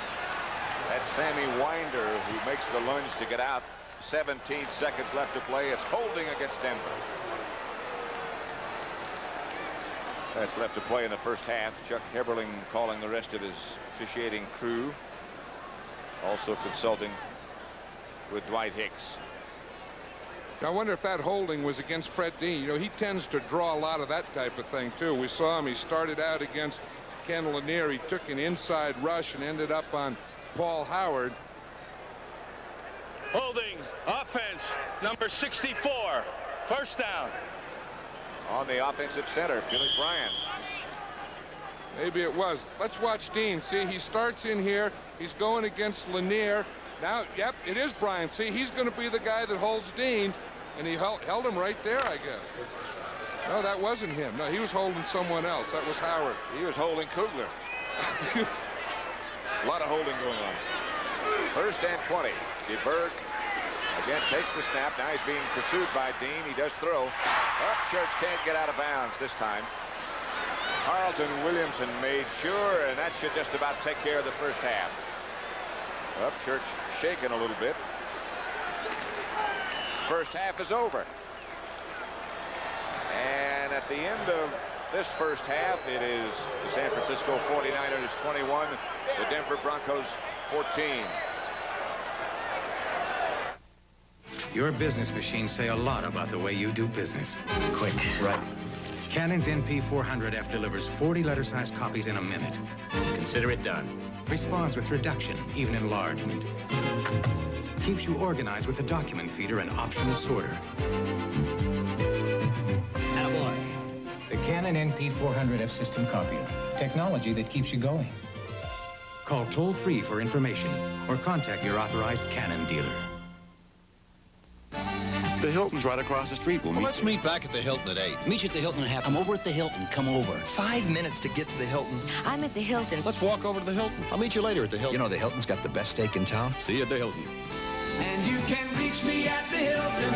Just call me at the Hilton, and we'll get down to your business right away.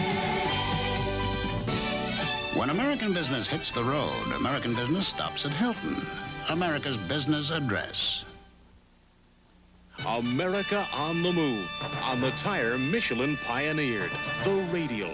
We are moving thousands of trucks and trailers. We are delivering produce and flowers and school children. We are taking people to work, to shop, to play. We are pushing, hauling, carrying, scraping. When America demands performance, we deliver. We are Michelin, and we put America on radials. The NFL on CBS Sports, where you're with the winners in the booth. Over Tampa Bay, 18-6 in that one. 21-17, Miami with the lead in that one. San Francisco and Denver, the game you're enjoying here on CBS, and the 49ers lead it by 7. A lot of action to...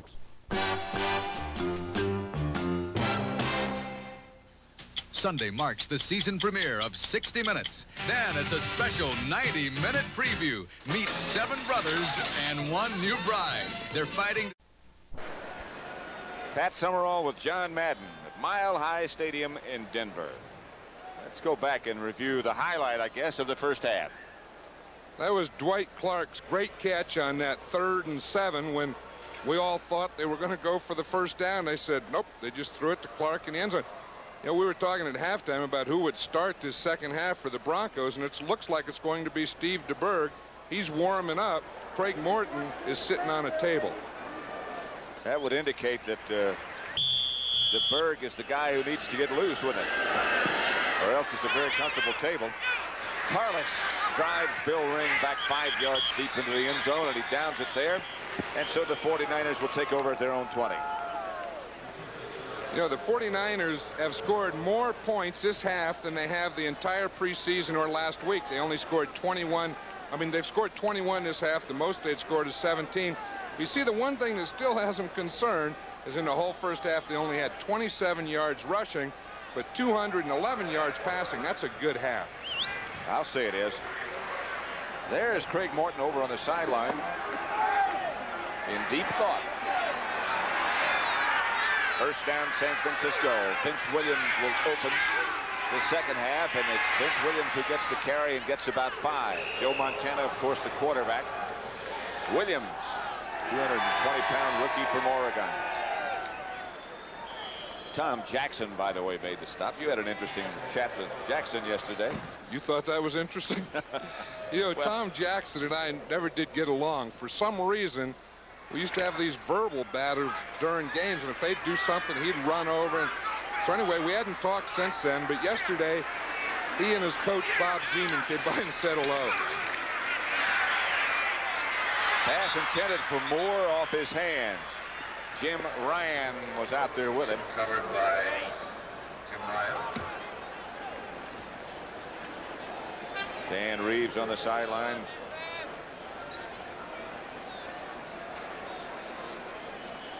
Montana's 18 out of 25 for 222 yards. That was his 25th attempt. And just going back to what Bill Walsh said yesterday, he likes to throw in an entire ball game somewhere between 25 and 28 passes. Right, and he threw 41 last week, and he's working on a 50 passer today. There's Montana throwing to Dwight Clark, and once again that combination clicks for a 49er first down. Aaron Kyle on the stop. Eric Scroggins, by the way, San Francisco linebacker, has a sprained shoulder, and the information to us is that he will not return. Boy, they've had a lot of injuries. You know, it's something about injuries. It started with the 49ers in the offseason when Randy Cross had a serious ankle injury and had to have surgery. Then it just seemed to keep building in training camp all the way preseason up until last week with Dwayne Board. Sometimes you just get the feeling that those things can become epidemic. That's one of the things that they were so fortunate with last year. Nobody got hurt. Amos Lawrence or Vince Williams this time. The ball carrier stopped by Larry Evans. You know, Bill Walsh was saying yesterday that he would like to salvage a game. He said the team, you know, they have some problems with injuries. He said he'd like to get a game in here. He thinks that to win the Western Division that you can afford 6 losses. And he said then come on strong at the end of the year. It'll be 2nd and 8. Pretty good indication there. This is one of the few fields, football fields around, that is absolutely flat. They drain it from underneath. Clark once again finds that open spot, stays on his feet, struggles out near midfield to about the 48 before Dennis Smith takes him down. You know what a great quarterback Joe Montana is? We'll see this. Randy Gradishar, number 53, he breaks free. Watch, he'll come through here. He's not even blocked. Right there. See, he's not touched. Montana was still able to get back quickly, get rid of the ball, complete it, and get a first down. Now, that's something when you can do it, you don't even block some of those guys. Clark has 7 catches for 113 yards. That one was a 14-yard pickup and a 49er first down at their own 48-yard line. 1st and 10. Vince Williams gets into Bronco territory to about the 46 before Mike Harden brings him down. Of course, Mike Harden, number 31 for the Broncos, the free safety. He's starting his first game. Steve Foley was their regular. He broke his arm last week in 6 places, and he's out for the season. A very, very severe break for Foley. 2nd and 4 at the 46. The 90th consecutive sellout at Mile High Stadium. Great fans. Great fans, great stadium. Boy, they support this team. That was Russ Francis in motion. Vince Williams, the ball carrier. Louis Wright up very quickly. You know, you talk about, excuse me. Go ahead. Now, you talk about the fans and the support and everything. You know, I just get the feeling sometimes that I hope that the strike, you know, this strike thing, I hope that both sides, the players and the management, take that responsibility. You know, the responsibility they have to the fans, to the vendors, to all the people that are part of this game. It's just not the players and the owners. It's not just Don, I mean, it's just not the management. I don't mean to get carried away on this, but doggone it, there's a lot of responsibility in that deal. Well, surely, indeed, there is. Montana looking left. Chase left. Throws, finds Clark finally. Rulon Jones hit Montana, and down comes the penalty flag. That'll be a roughing the passer, and of course, the rule is the referee stands behind the quarterback, and if after the quarterback releases a ball, if the ball's gone, if anyone hits him, that's a roughing penalty. And that's what happened. Big Rulon Jones collided with Montana after he threw the ball. Personal foul, roughing the passer, number 75, first down. That'll give the 49ers a 1st and 10 at the Denver 30. Once again, they're in range at full Worshing. Williams and Moore, the two runners. This is the setup that Bill Walsh said he would use more often than not. Montana appears to be calling an automatic. And does to Charlie Young. Out of bounds at the 25. Mike Harden nudged him out of bounds. I guess that was more than a nudge. A little bump and nudge. You know, Rulon Jones, who just had that 15-yard penalty, is probably the best pass rusher on the Broncos team. But I'll tell you, Lindsey Mason, who's playing across, has really done a good job because we haven't heard Jones's name much other than that penalty. You're so right. We really haven't. Lindsey Mason, 6'5" and 270. Rulon Jones playing a little bit hurt. Montana retreats from his pocket. Now stands. Has a long time for Clark in the end zone. Knocked away at the last second by Aaron Kyle. Even if Clark had caught it, he would have been out of the end zone. Stops to help up the Aaron Kyle, the ex-Cowboy. You see that down there? They just kind of run out of grass on this field. They don't have enough room to put the whole field in. Watch it here. Now watch Clark. He'll look ahead. He'll take a look down. He knows that he has to stop there. He can't go anymore. And, of course, the ball is too long. Let's watch the pass protection here. Now, Jackson's coming from the outside. Jones goes inside. He gets help from the guard there. And then the other guard. They had 3 on him that play. Maybe that's why we haven't heard from him. And Lindsey Mason still back there waiting to pick him up again. For the second time. Hand off to Vince Williams straight ahead. He gets down near the 20. A couple of yards short of a first down, it would appear. Don Latimer made the stop. Montana looks over to Bill Walsh to see what the decision might be. They'll see how close they are. It looks like about 1.5 yards. So we'll probably see Ray Wersching. I'll tell you, that was a drive, though. That took almost 5 minutes. And that really frustrates the offense, you know, the Bronco offense. Look at Wersching. He won't look up. You see, he taps Montana there that I'm here. Now watch him. He won't look up. He will not look at those goalposts. Montana gets it for him, spots him. He just looked at Montana and the hash mark. Now he looks up. And the result, he would wish now he didn't see. Let's watch it here. He hadn't looked up yet. He looked up a little too soon. You know, he doesn't like to do that. That may be the problem he had. Well, could be. And now he looks back down again. He knows the grass here well.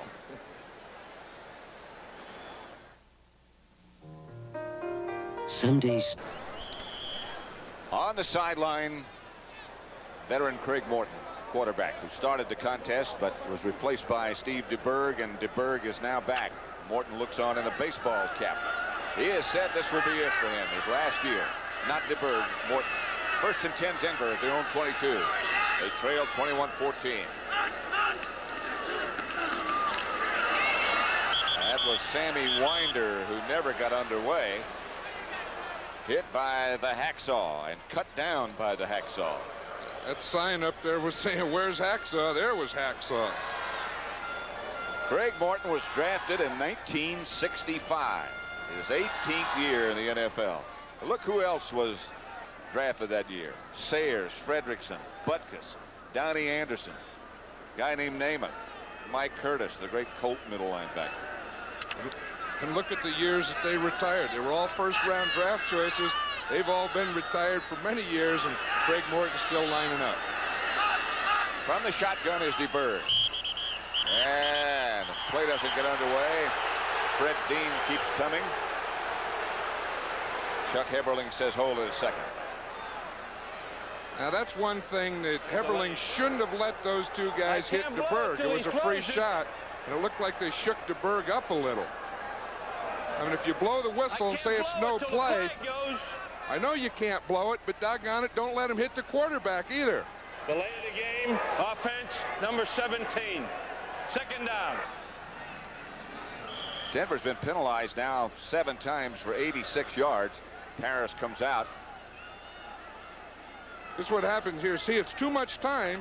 We see DeBerg in a shotgun. Okay, now they blow the whistle. That's fine. The ball's dead. Okay, but make them stop. See, they really can't come in and hit him like that. Second down. DeBerg again out of the shotgun. Chased out of the pocket. And chased. And DeBerg tripped up just outside of the 20 by Pete Kugler again. Hey, Pete Kugler has really made a lot of plays for this 49er defense. That was the type of thing that the ends rushed up to the outside. DeBerg had that opening up the middle. He took it. The only guy there was Pete Kugler.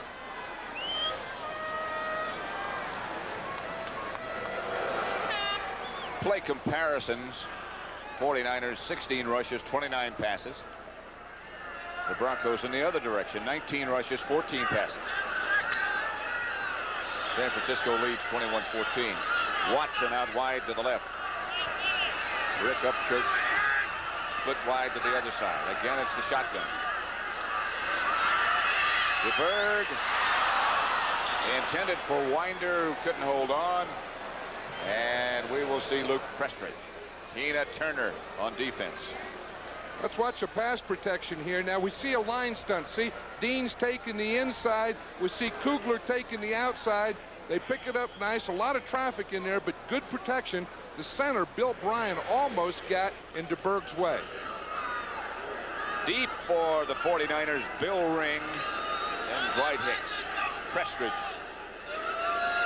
averaging 48.5 yards per punt. They do like to kick here, and again, watch the double team down the bottom of the picture. Another good kick by Prestridge. Dwight Hicks at his own 27, looking for someplace to go. No penalty marker down, but the coverage nevertheless is very good. They thought that Lytle was kicked. Woodard is the man down who makes the tackle, and again a fine punt by Prestridge, this time 52 yards. With 8:03 left in the third quarter, it's San Francisco 21, Denver still 14. Stadium in Denver. The lights are on here. They really don't need to be, but they are, just in case this game lasts in this half as long as it did in the first half. Vince Williams, Jeff Moore, the two runners. This is Moore for the 49ers. Nothing doing. It's Randy Gradishar from behind. That was a great play by Gradishar, Patty. Instead of lining up at the linebacker position, Gradishar went up and lined up in a three-point stance right over the guard. And boom, as soon as the ball was snapped, he hit that hole into the backfield and made the tackle from behind. That guy, he'll lead the Broncos every year in tackle, and well, there's 7 years, that's right, and he'll usually lead the league in tackles. And he's well on his way. You saw he led them for 7 years. It appears he'll do it again. He's made an awful lot of tackles today. Second down, 9 at the 31 for San Francisco. Solomon started in motion. Montana back to pass, hit by Rulon Jones. Solomon has it. Hit by Mike Harden and taken out of bounds. Montana under heavy pressure from Rulon Jones. Still got it away, and Solomon got a clutch first down. 29-yard pickup. That was a great pass rush, and you wonder how a quarterback can throw the ball. I mean, you talk about respect for a position. Quarterbacks are not overpaid. Now watch what Joe Montana has to do here. He play fakes here. He's looking. Here comes Boyd straight at him. Another guy from behind. They put him in a vice, and he still completes that ball to Freddie Solomon. Now that is a football play. And an athlete. Like to have him playing for your team. On first down, Moore gets the carry. Moore bangs ahead for good yardage. Down to about the 34 before Barney Chavis makes the stop with Gradishar again. You know, that's the type of play that has the defense talking to themselves and saying, what do we have to do? We break free on the rush. We have two guys. We get there, and he still gets it off for a long completion. The talented Russ Francis is in the contest for the 49ers. And he will be the tight end on the left side. Ronaldo Nehemiah comes out to the right. Here comes Francis in motion. Handoff. Williams spins for a couple. Short of a first down by one, perhaps, maybe 1.5. I think that's one of the things we're going to see in pro football more and more is the two tight end and the motion. Because when a tight end moves, that changes the strength of the formation. The strength of the formation is always based on where the tight end is. So they say strong right, then he goes left. Now it's strong left.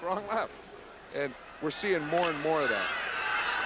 You think that's perhaps in some way because of the three-man front? This is short yardage. That's different. I'll ask in a minute. Here's Montana rolling right, looking right. Montana does not get the first down. Had nobody to throw to. Rulon Jones, number 75, the first man in orange to arrive on the scene. This will be an interesting call here. It should be a field goal attempt. Yeah, it is a field goal attempt. I thought maybe the 49ers were going to go for it. I think that last play, Pat, was a run all the way. The two tight ends who went downfield both went down and threw blocks. Montana will hold for the man who doesn't look. Ray Worsham. This will be from 50 yards out. He can get it there. It's deflected, and it will not be good. Dennis Smith got a hand on it. Number 49 for the Broncos.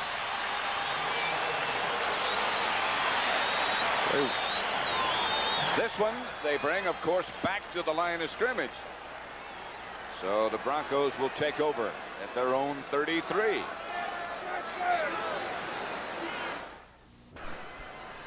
Let's watch that deflection here by Dennis Smith. You know, he was a 7-foot high jumper. Watch him get up in the air. Watch, he starts from back here. Watch him run, leap, get his left hand up right there and get the ball. Valuable guy, that Dennis Smith. He was their #1 draft choice a year ago. And again, he was in the same secondary at USC with Ronnie Lott. Ronnie Lott and he played side by side as safeties. Egloff moves around. Winder is the deep setback. Now he moves to the left. Bird still the quarterback. And Steve will throw on first down. Does. Throws low. Intended for Watson. Watson is playing with a very sore shoulder. Got extra padding. He's a tough guy. He is a tough guy. You know, and he didn't, I think he only caught 1 or 2 passes last week. We really haven't heard his name this week. And look what he did last year. He led the AFC in pass receiving. Now watch Ronnie Lott. This is an aggressive guy. Watch. The ball's there. It's too low. Ronnie Lott's still trying to find the ball. He doesn't have it. He's anxious. And the 49ers on a blitz. DeBerg gets it across to Upchurch. Upchurch is surrounded by white shirts very quickly. Nothing doing. Milt McCall and Lawrence Pillars quickly converge on Upchurch. He did a lot of dancing, but not much progressing. Lawrence Pillars looked like he may get knocked a little goofy there. Jack Reynolds is pointing to the sideline. Look at that score. Detroit 16-0 over the Rams. Miami beating Baltimore, but not by much, 24-20. Don Shula's team scoring a lot of points, doing a lot of funny things. Seattle and Houston, one of them has to win. 3rd and 6. Riley Odoms goes in motion. DeBerg from the shotgun. Penalty marker down. Pass is caught by Wilhite, and he is caught and topped by Carlton Williamson.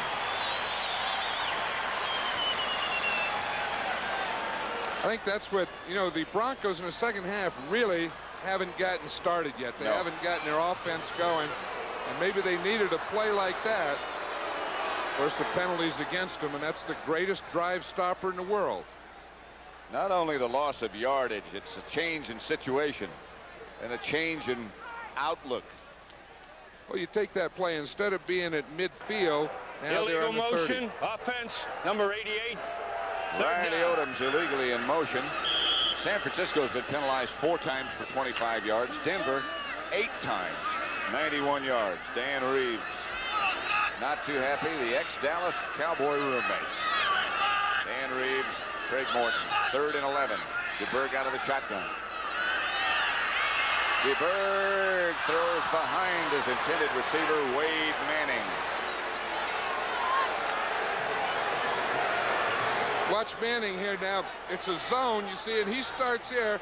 Now he gets by. Now he can come inside. He should have worked upfield a little more. He's waiting for the ball to be led in front of him, and it was thrown behind him. San Francisco defender was Dana McLemore, and we'll look at Luke Prestridge again. Bill Ring and Dwight Hicks back deep for the 49ers. Prestridge averaging almost 50 yards a kick. Low snap, he fields it okay, gets off another rocket. Chases Hicks all the way back to the 13-yard line. Dwight Hicks chased by the Broncos, and they're down in good shape. He doesn't get back to the 20. Woodard again, the first man down. Boy, he's done a good job on special teams. 56-yard punt that time by Luke Prestridge. An 8-yard return. San Francisco by 7.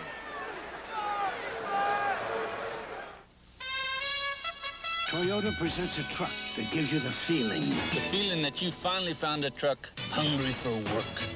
The Toyota Diesel, with a dual battery system for sure starts, with a true diesel engine, not a converted gasoline engine. Yeah, it's hungry for work, but it's not thirsty for fuel. Now you got the feeling. Somebody did it right. Oh, what a feeling. Toyota. Owens Corning Fiberglass announces a $10 rebate on pink insulation. And none too soon, because Old Man Winter is coming with all those high fuel bills.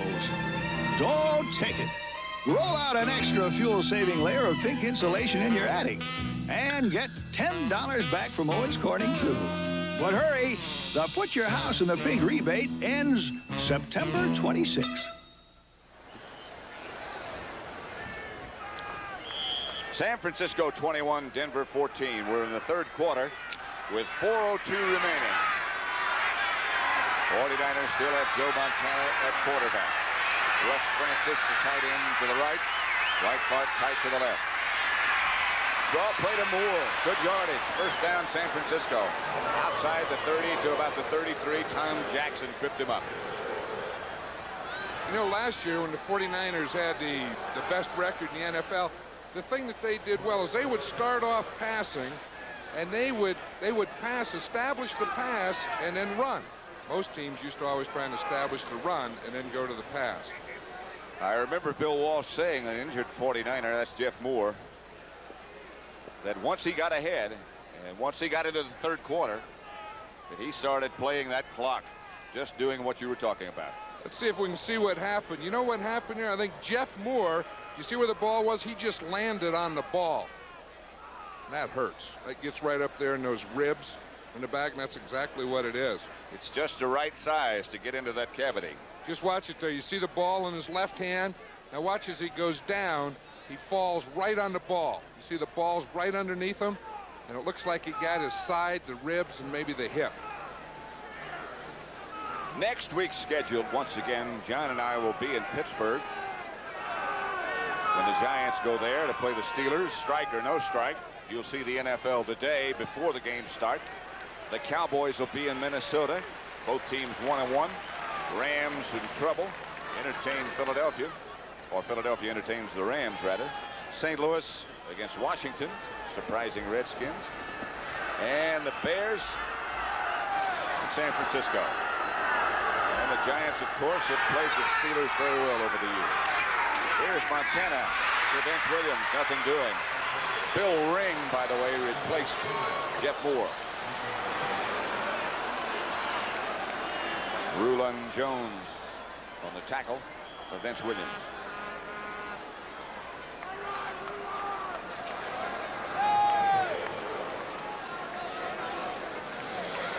2nd and 10 it will be at the 34-yard line for San Francisco. No gain on that last play by Williams.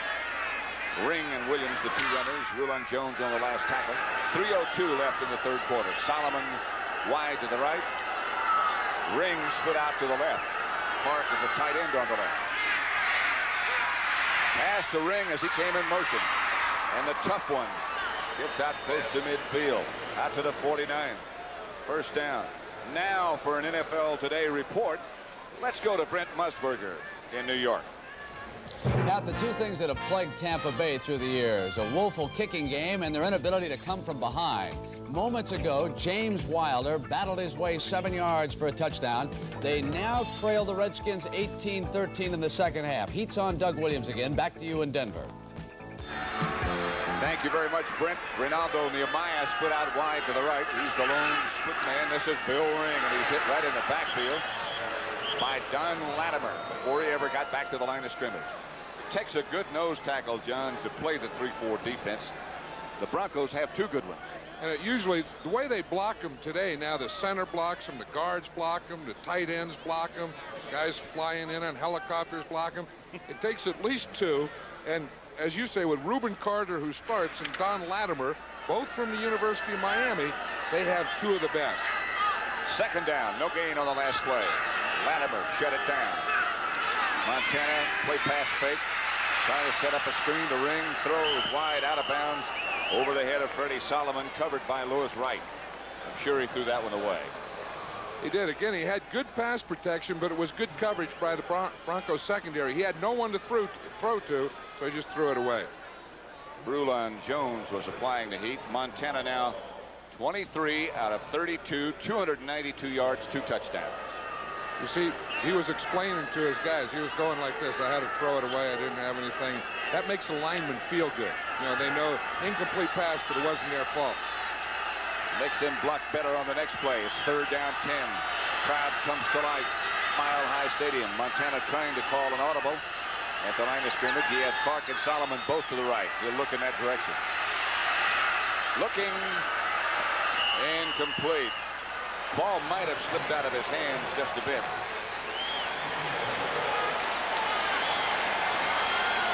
Let's watch how they contain Don Latimer.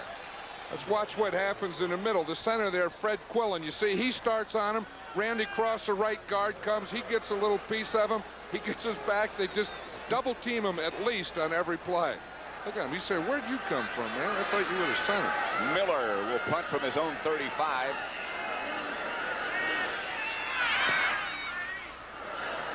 Be handled by Wilhite. Skids down, gets up. Gets out to about the 24-yard line. 39-yard punt, 11-yard return. Injured 49er is Randy Cross. Boy, he's had a series of injuries. He's the center on the punt coverage, and he's one of the good ones. Of course, he's one of the good players. He had that ankle injury in the offseason. He pulled a hamstring last week in practice, and this one doesn't look good. No, it doesn't. His leg was all discolored yesterday where he pulled that hamstring. It's still San Francisco 21, Denver 14. You can't disguise the quality of this car. It could be a BMW, but it isn't. It's thousands of dollars less. Pat Summerall with John Madden. Number 51, of course, is Randy Cross, and he is now being helped over to the sideline. I didn't really see what happened to him, John, did you? Well, it looked like he started off, he snapped the ball. He was the center on the punt coverage. He started running downfield, and you could see someone was coming to peel on him from the blind side. I didn't see the contact. It's been an injury-troubled year for Randy Cross. Denver's ball, their own 24. Sammy Winder straight ahead by Fred Dean. Right now, for an NFL update, let's go to Brent Musburger in New York. Pat, the Rams get on the board here. 1 yard by Mike Gooman. How is Vince Ferragamo doing? Well, not all that well. 2 of 7 for 47 yards. The Rams still have a long ways to go in this game. Back to you in Denver. And here in Denver, they're still paying attention and consulting with Randy Cross over on the 49ers sideline. 49er doctors administering to him. Watson was in motion. Here's DeBerg. Dean chasing. Pass complete to Watson. Steve Watson's first catch of the day. Stopped by Carlton Williamson. DeBerg just barely got it away. 15-yard gain. I think he did, and the fans sure like that one because Watson is a very popular player on this team. It's his first pass today, and maybe we'll see them going more and more to Watson. Look, he's the second guy, the deep guy right there. That wasn't a great pass. Had he let him a little more, Watson may have been able to take that another 15 or 20 yards. He was the Broncos MVP last year on offense. They may not finish this play before the end of the third quarter, and they don't. So at the end of the 3 at Mile High Stadium, it's the San Francisco 49ers 21, Denver 14. We'll return to Mile High Stadium after this word from your local station.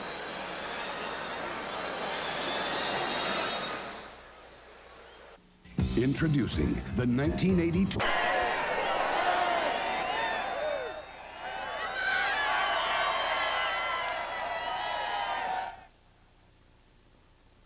Nationwide, and by Allstate. For home, auto, business, health, and life, you're in good hands with Allstate.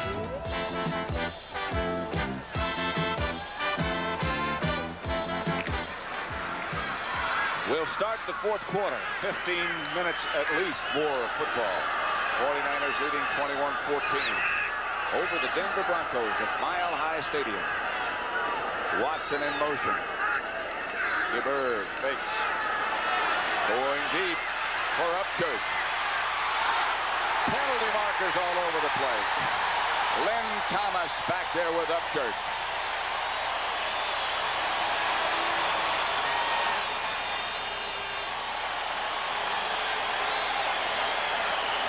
It doesn't do any good to argue, Pat. I don't know that was Dwight Hicks is doing, but we see here Upchurch has a step on Thomas there. The ball is thrown a little short. See Thomas get his hand there? It was a left hand while the ball was in the air. I'll tell you, that was great camera work there, getting that hand right on the ball. They don't miss a thing, these people. You mean the camera people? Camera people. You know, we have a lady camera person today. Pass interference, defense, number 28. No argument about that one, a 49-yard penalty. Now listen to the crowd come to life. Listen to There's the camera lady. Hi, lady. First and goal from the 6 for the Denver Broncos. Egloff lines up to the right. Winder fights his way to about the 2-yard line. Bob Horn made the stop. This is where it counts. You know, this is where you need offensive linemen. Down here, down towards the goal line, in the trenches. Get that linebacker. Block that corner out. Get those guys that are down low so that you can pick up that yardage. This is where offensive linemen score touchdowns. Just outside the 2, second and goal. Denver trying to tie it up. Remember the Super Bowl. And that great goal line stand by the 49ers is what John Madden's referring to. DeBerg throws. Knocked down, great defensive play. Intended for Jimmy Wright. Knocked down by Ed Judy. Let's watch this. He thinks he wants a 49er defense to anchor in there. We see DeBerg. He's watching the slant all the way. He throws it in there, and Judy makes a good play of getting his hand on it. And you see the linebacker, Judy, coming in. You see he's right there. He was man for man down on the goal line. Boy, that's a good play. Denver's 0 for 5 as far as third down conversions are concerned. Third and goal at the 2. Winder. He wanted to get in. He got to about the 1. He didn't get many yards, but that's a good run. That was a heck of a run, and it brings up a big decision for Dan Reeves. You're 7 points down. You have 13 minutes to go. Do you go for it? It looks like they're going to. Watch Jack Reynolds here. He's coming out. The linebackers, everyone's flowing. Good cutback by Winder. Good effort by the rookie. And the Broncos are going for it on 4th down. Ball just inside the 1. And they are going. Long time in the huddle. There's where it is. Fred Dean also in the contest. DeBerg asking for quiet. Odoms moves out wide to the right. 49ers shuffling around on defense. Egloff in motion. DeBerg comes out, throws, and throws over the head of Egloff. Tina Turner out with Egloff. A wide, high throw by DeBerg. I'll tell you, that was something. They had a shift, then they had motion. We see Egloff. DeBerg just leans it out there, and it's a little too high, even if it weren't good coverage. Tina Turner was the defender out with Ron Egloff, and so the score remains. San Francisco 21, Denver 14. Those are things on which you have to capitalize. It's like the 49ers have been huddling in their own end zone a lot of times today. They still lead. They've been in the other end zone 3 times. Hand off to Williams. He gets a little bit of breathing room out to about the 5. And once again, it's number 53 who makes the stop for the Broncos, Randy Gradishar. Montana has thrown it 33 times, thrown for 2 touchdowns. 1 to Solomon, 1 to Clark. Completed 23. The Denver quarterbacks, Morton and DeBerg, 12 of 21 for 137. I think the 49ers would like to run and get some first downs now. 2nd and 6 from the 5. Get some first downs and take some time off the clock. Nothing doing here. This is Don Latimer first to make contact. Washington 21, Tampa Bay 13 now, 4th quarter. Down in Tampa in a driving rainstorm. Monsoon. That's a driving rainstorm. I wonder if it's still monsooning down there. It can. It's a big play, 3rd down here. You know, if the Broncos can stop them on this down, they'll get good field position on a punt return and get another shot at a score. Montana pitches back to Williams. They will not get the first down. Gradishar, once again, one of the first ones there, along with Mike Harden. Let's watch that play develop. These linebackers are very tough to run on. Now watch the pursuit. The linebacker's coming down. Watch Gradishar. He's taken on the block there, plays off. He's in position. If he goes outside, he's in position for a cutback, and Latimer catches him from behind. So Miller out of his own end zone. Wilhite back deep for Denver. Great punt by Miller. Chases Wilhite all the way back to his own 36. Wilhite cutting upfield. Got some room. Wilhite back in San Francisco territory to the 41. Williams made the stop. Wilhite is shaken up. 54-yard kick. Watch this return. He starts up the middle, takes it a little to the left, and then right up the middle, and watch the hits that he takes here at the end.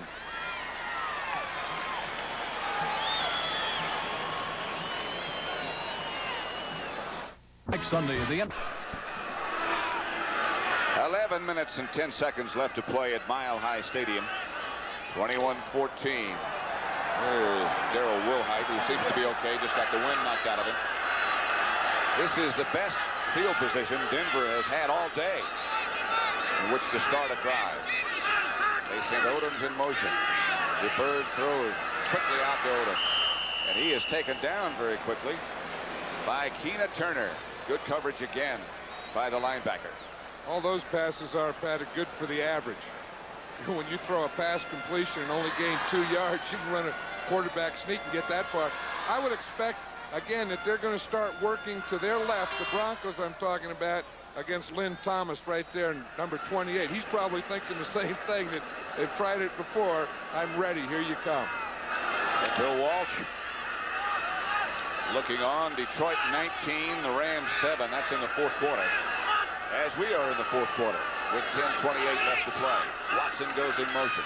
DeBerg, 49ers blitz. DeBerg gets it out to Upchurch.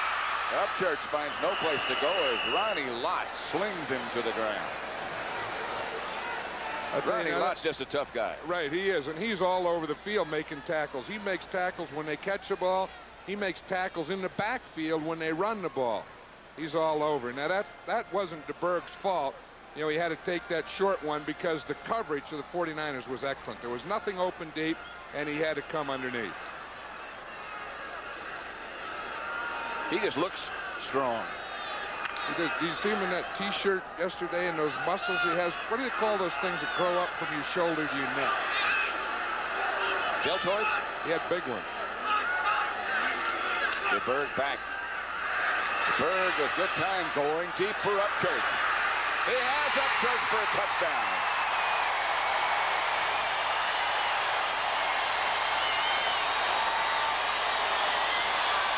Dana McLemore was the defender. But the Broncos pulled to within one. See if we can watch this. The 49ers are in their sub defense. They have 6 defensive backs.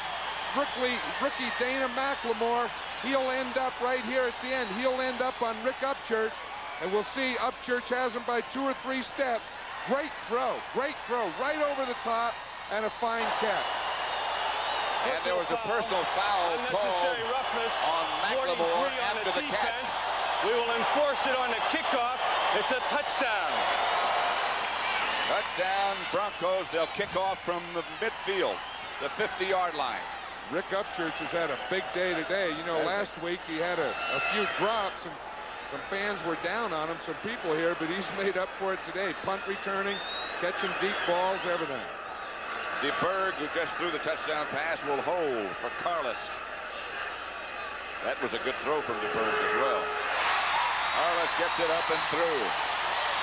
And we have a tie football game at 21 all. Crowd going wild. 9:29 left to play. It is 21-21. San Francisco and Denver. You feel this place rock when they get excited. You feel it? You can feel it. Yeah. You can feel it.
Crowd at Mile High Stadium is a mile high.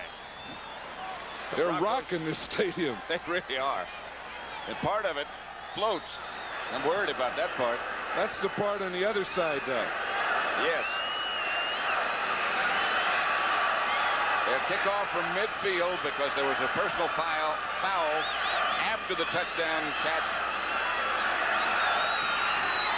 Knuckle into the hands of a linebacker, number 54 for the 49ers, Ron Ferrari. And let's go back and get a lesson from John Madden. Well, you know, we can see that they have the 6 defensive backs in here. They start a little motion. Now we're going to get a corner pattern down here by Upchurch. McLemore is man-to-man, and at this point he gets beat. Let's see if we can watch this. I see the motion starts inside. Upchurch is still the outside guy. Works to the inside and then back to the corner. By the time we get back to it, watch this. He has the 3 steps and the touchdown. He keeps going out of the end zone, hits him, and that was the penalty. That's why they kicked off from the 50 as Montana goes right to work. Pass complete to Charlie Young, still on his feet. And that'll quiet the crowd down very quickly. Mike Harden made the tackle, but Young is out near midfield. Here we watch Charlie Young on an ISO. He's going to run. See, it's against his zone. You see the linebacker chasing him there. He hits it inside of one linebacker, over another linebacker, and the weak safety finally gets over to tackle him, Mike Harden. First down, 49ers at their own 49. 21-21 the score. Montana out calmly and coolly. Francis in motion. Williams tries to find someplace to go. Cannot. Barney Chavis there very quickly. Right now for an update, let's go to Brent Musburger in New York. As they have tied the 49ers at 21. Second down 10. Williams gets the carry. Williams gets about 8. Mike Harden made the stop. Vince Williams. Good yardage. Let's watch this. It's a draw play. See, the 49ers pass so much that they go back. They make it look like a pass. They stand up in pass protection, get the Denver guys to rush, and then hand off on a delay or draw play to Vince Williams. 3rd and 2 at the Denver 43. This is a passing down for the 49ers. This is not a run down. They have 2 tight ends. They have Russ Francis on the left, Charlie Young on the right. Williams struggling, doesn't get it. Does not get it. Rulon Jones, the first man there.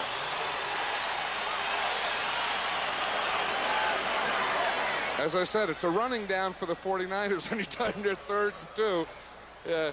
But usually in that situation, they do pass, and that's going to be short. Bring up 4th down. Now, it's a tough thing here. You probably should punt. Make the Broncos go the distance, because if you don't get the first down, they're going to have good field position. With a score tied, I would be surprised if the 49ers do go for it, but they are going for it, and I am surprised.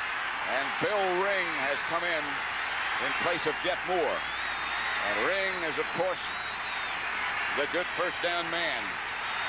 215 pounds, tough to get down. 2 tight ends once again.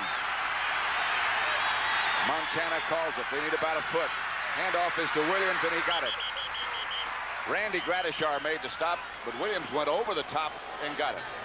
Watch Gradishar on this play. Look, he's lined up here. He's number 53. He's about 5 yards deep. He sees that thing, and he dives the same time Williams did, but Williams beat him on that one. That was a gutsy call by the 49ers, and a great play by Vince Williams. It looks like the ball almost came out of there. It did. While he was in the air, he lost control and got it back. First down, 49ers at the Denver 40. Score tied, 21-21. Solomon in motion. Montana will now put it up. Being chased quickly by Reuben Carter. Penalty marker down. Pass complete. But they'll bring it all back. Jeff Moore is the man who made the reception against San Francisco. I'll tell you, that was deep in the backfield. I'm sure it was Keith Fawnhorst. He was right back there by Montana, and the referee threw it right at him. Chuck Heberling will let us know who it was. Maybe we can let him know. Number 71. Maybe so. It's the only time some of those offensive linemen get mentioned.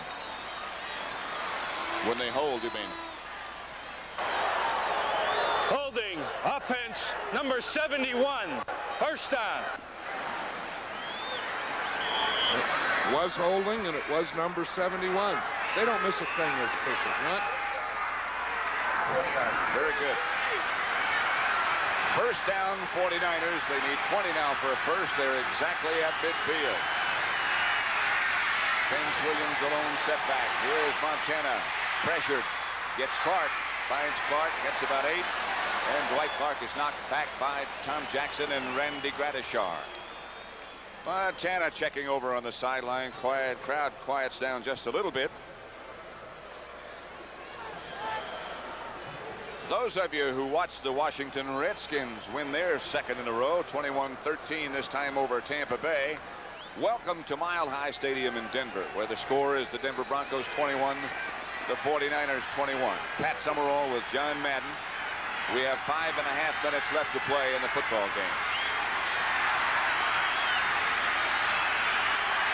Second down, 15. The 49ers at the Denver 45. Montana throws, finds Clark once again. Short of a first down, but nevertheless, they continue to move closer. That's the way to do it. You know, they had the penalty. They were 1st and 20. Now, you don't have to get to 20 yards. You get about 10 of it, then you get about 6 or 7 more. And now he ends up in a good situation, still a pass, but 3rd and about 6 or 7. Clark has caught 9 passes for 127 yards. This is Joe Montana's best passing day ever. He's got 336 yards. His best before was 304, 3rd and 6. Montana puts Clark in motion and drops, looking, chased, gets rid of it. Pass is picked off. Dennis Smith comes up with the interception. Still on his feet is Dennis Smith. He's got one blocker in front. Smith cuts back, stopped by Montana. The Broncos have the ball at the San Francisco 45.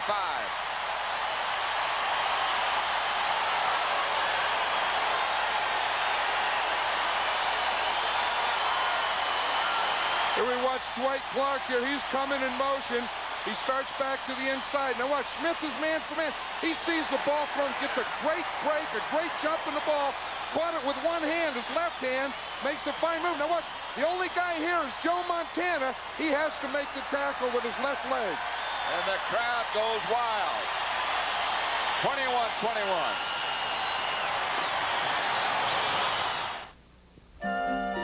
For nearly 6 starts with 60 minutes, followed by the special preview of 7 Brides for 7 Brothers. Then it's Alice, followed by Trapper John, MD, all tonight on CBS. There's a lot still going on CBS right now at Mile High Stadium. 21-21 San Francisco and Denver. Broncos have the ball. Winder winds it to the outside for about 1.5 yards. That was that tight end trap. You know, the tight end Egloff again came in motion. Let's see if we can watch it, how they blocked him. Now watch 85. He comes across like he's going in motion, stops, traps right there on the nose tackle, Hardy, and then they run inside. Good defense by the linebackers there. Got only 1 yard. So it'll be 2nd down and 9 from the 43-yard line. 3 minutes, 46 seconds now left to play. Both teams have all their timeouts remaining. Wilhite back in the contest. Good to see that. Here comes Upchurch in motion. Pitch back to Paris. Paris looking for some running room. Gets down to the 39. Now comes the big play. This is a big play. It looks like the Broncos are trying to do 2 things here, Pat. Is 1, run some time off the clock, and 2, get in field position for this guy here warming up on the sideline, Rich Carlos. You know, there's a lot of new kickers in the NFL this year. You notice none of them look like their jerseys fit. And they all look like they're about 15. 3rd down and 5. DeBerg will go from the shotgun this time. Good snap. Pass is knocked down. Penalty marker goes down. It's intended for Preston. It's going to be called against Tina Turner.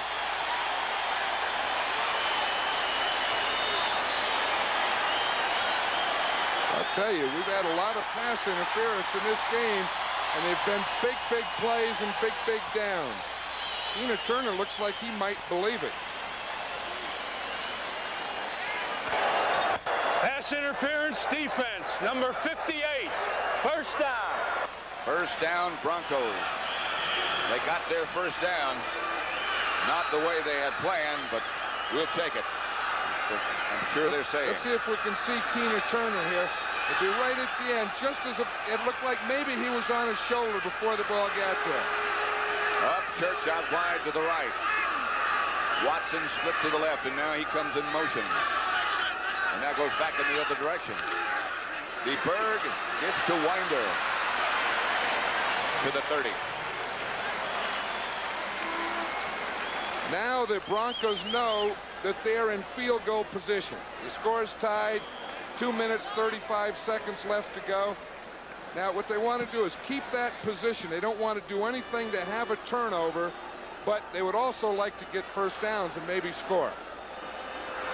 This would be 47 yards for Carlos if they tried to kick it right here. I'm not sure how strong he is. I'm not sure he can get it that far. They'd like to get closer. Watson goes in motion. Handoff. Paris to the 30. No more. Jack Reynolds made the hit that knocked him down. They're going to keep that ball on the ground and just, try and take time off the clock. And it looks like someone thinks that they are. 2 minutes remaining now. And so the clock will stop at that point. 21-21 tie. Chevrolet's gigantic factory-authorized year-end clearance ends this Wednesday. Don't miss your chance to save up to $900 on Cavaliers, $700 on... Pat Summerall with John Madden at Mile High Stadium in Denver. That's the score, 21 apiece. The Broncos are at the San Francisco 30-yard line. 2 minutes remaining to play. It's third down. They need 7 for a first. Looks like they're going to go to a passing formation. They may go to a shotgun. In fact, they are going to a shotgun here. So the Broncos are thinking pass and get a first down. DeBerg throws. Watson has it. And it is a first down. Lynn Thomas on the coverage, but what a clutch throw and catch by DeBerg and Watson. We'll see Watson on the outside. DeBerg is getting a push here. You see he's getting a press, but he had enough movement in the inside to be able to get the ball out to Watson. Defending was Lynn Thomas. Let's watch the rush here. See, we got everyone in there. Now watch this. Good pass protection. They get Dean to the outside. Now see, DeBerg can step up. But boy, after he stepped up, he sure paid for that one. But I'm sure he's the happiest person in this stadium right now. They're inside the 20. Winder gets down inside the 15. They get Carlos a little bit closer. Keena Turner on the tackle. Clock runs. Continues to run. San Francisco and Denver both had all their timeouts remaining. San Francisco just took one. So they have 2 left. San Francisco, number 1. Yeah, San Francisco has to take their timeouts now, because if they don't, they wouldn't have any time winning if they get the ball back.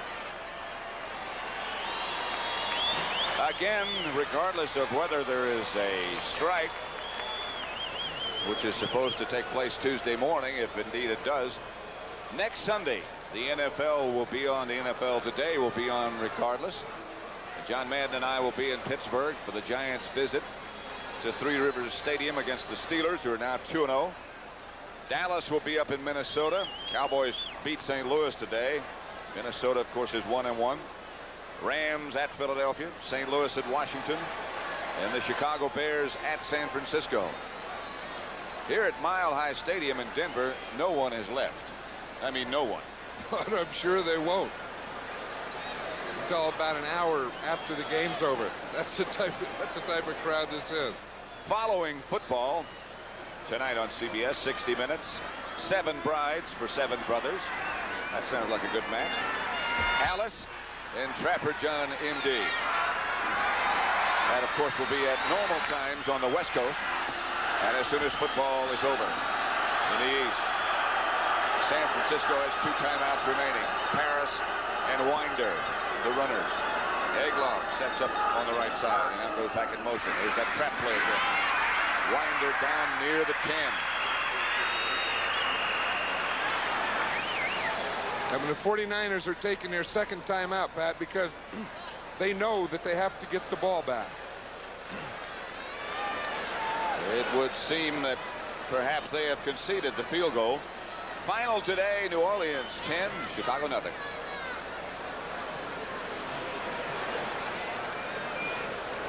I'd like to welcome those of you to Mile High Stadium.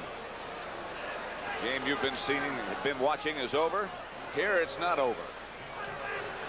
It is Denver 21, San Francisco 21. We have a minute and a half left to play, a minute 36 more exactly. The Broncos are at the 49er 11, of course, within field goal range. Minute 36 left to play. Bill Walsh in conversation with Joe Montana. Those people are the ones I'd like to particularly welcome. Detroit beat the Los Angeles Rams 19-14. Rams should stay out of the NFC Central Division, I guess. We saw Bill Walsh talking over there to Joe Montana, minute 36. and he knows that they're going to get the ball back, and they're talking about what they're going to do when they get it back. Ninth play coming up at this drive, which started after the interception on the San Francisco 44. Two tight ends once again. Riley Odom's on the left. Egloff in motion.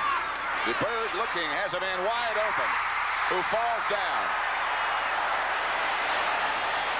Rick Parris could have scored, I'm certain, if he had been able to maintain his balance. You know, it was still a big play because it gives the Broncos a first down. And now they can take more and more time. But watch this. It's a good catch. I mean, he gets up in the air, but as he comes down, he doesn't get control of his feet, and there's no defender there yet. DeBerg 14 out of 22 as they finally do arrive on the scene and put him down. They might be better off right here to go ahead and let him score quickly.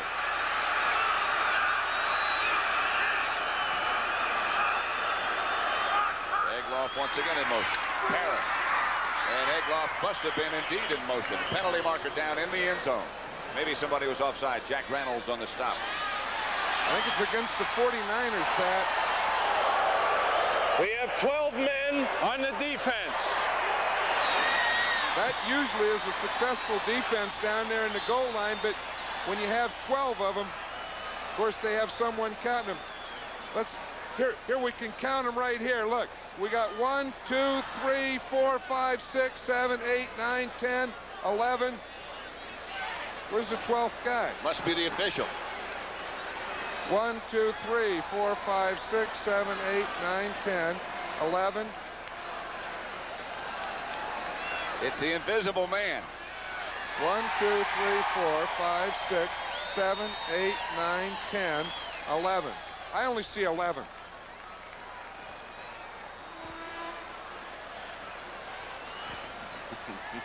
Did you see 12? No, I didn't. I like the way you count. Play. There were 12 men on the field. There was only 11. Boy, I was worried about that. I mean, we have the thing, we count them, we mark them. Oh, very good. We do everything. You know, I wonder if they saw that. I wonder if they have a monitor down the sideline and they saw that. No, they object to that. Do they listen, though? They could listen. I'm glad you counted them twice. So am I. There's the 12th man on the right end of the ball, Pete Rozelle. Now they turn him around. Second down. This is Rob Lytle. Very near to the goal line. 49ers in deep trouble.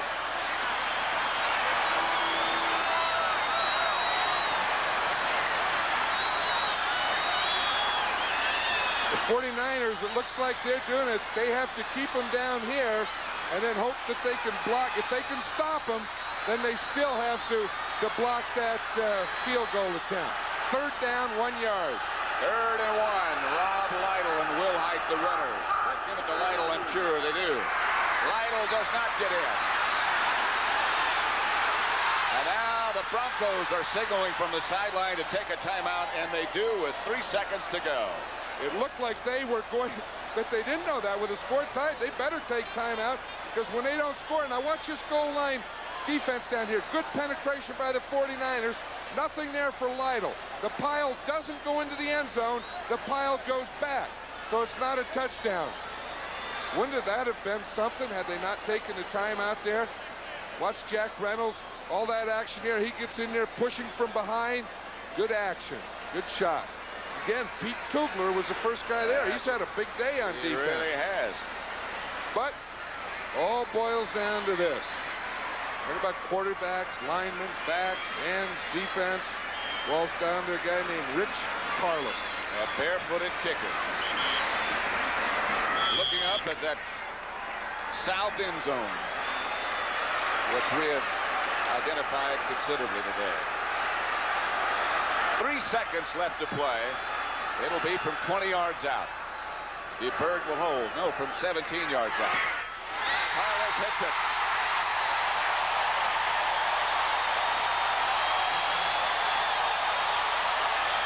And it's over.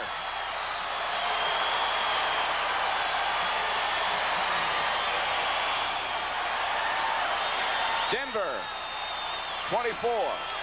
San Francisco, 21. 17-yard field goal by Carlos. The margin of victory. So long from John Madden and Pat Summerall. 24-21 Denver over the 49ers. Right now, let's go to Brent Busberger in New York. All right, Pat.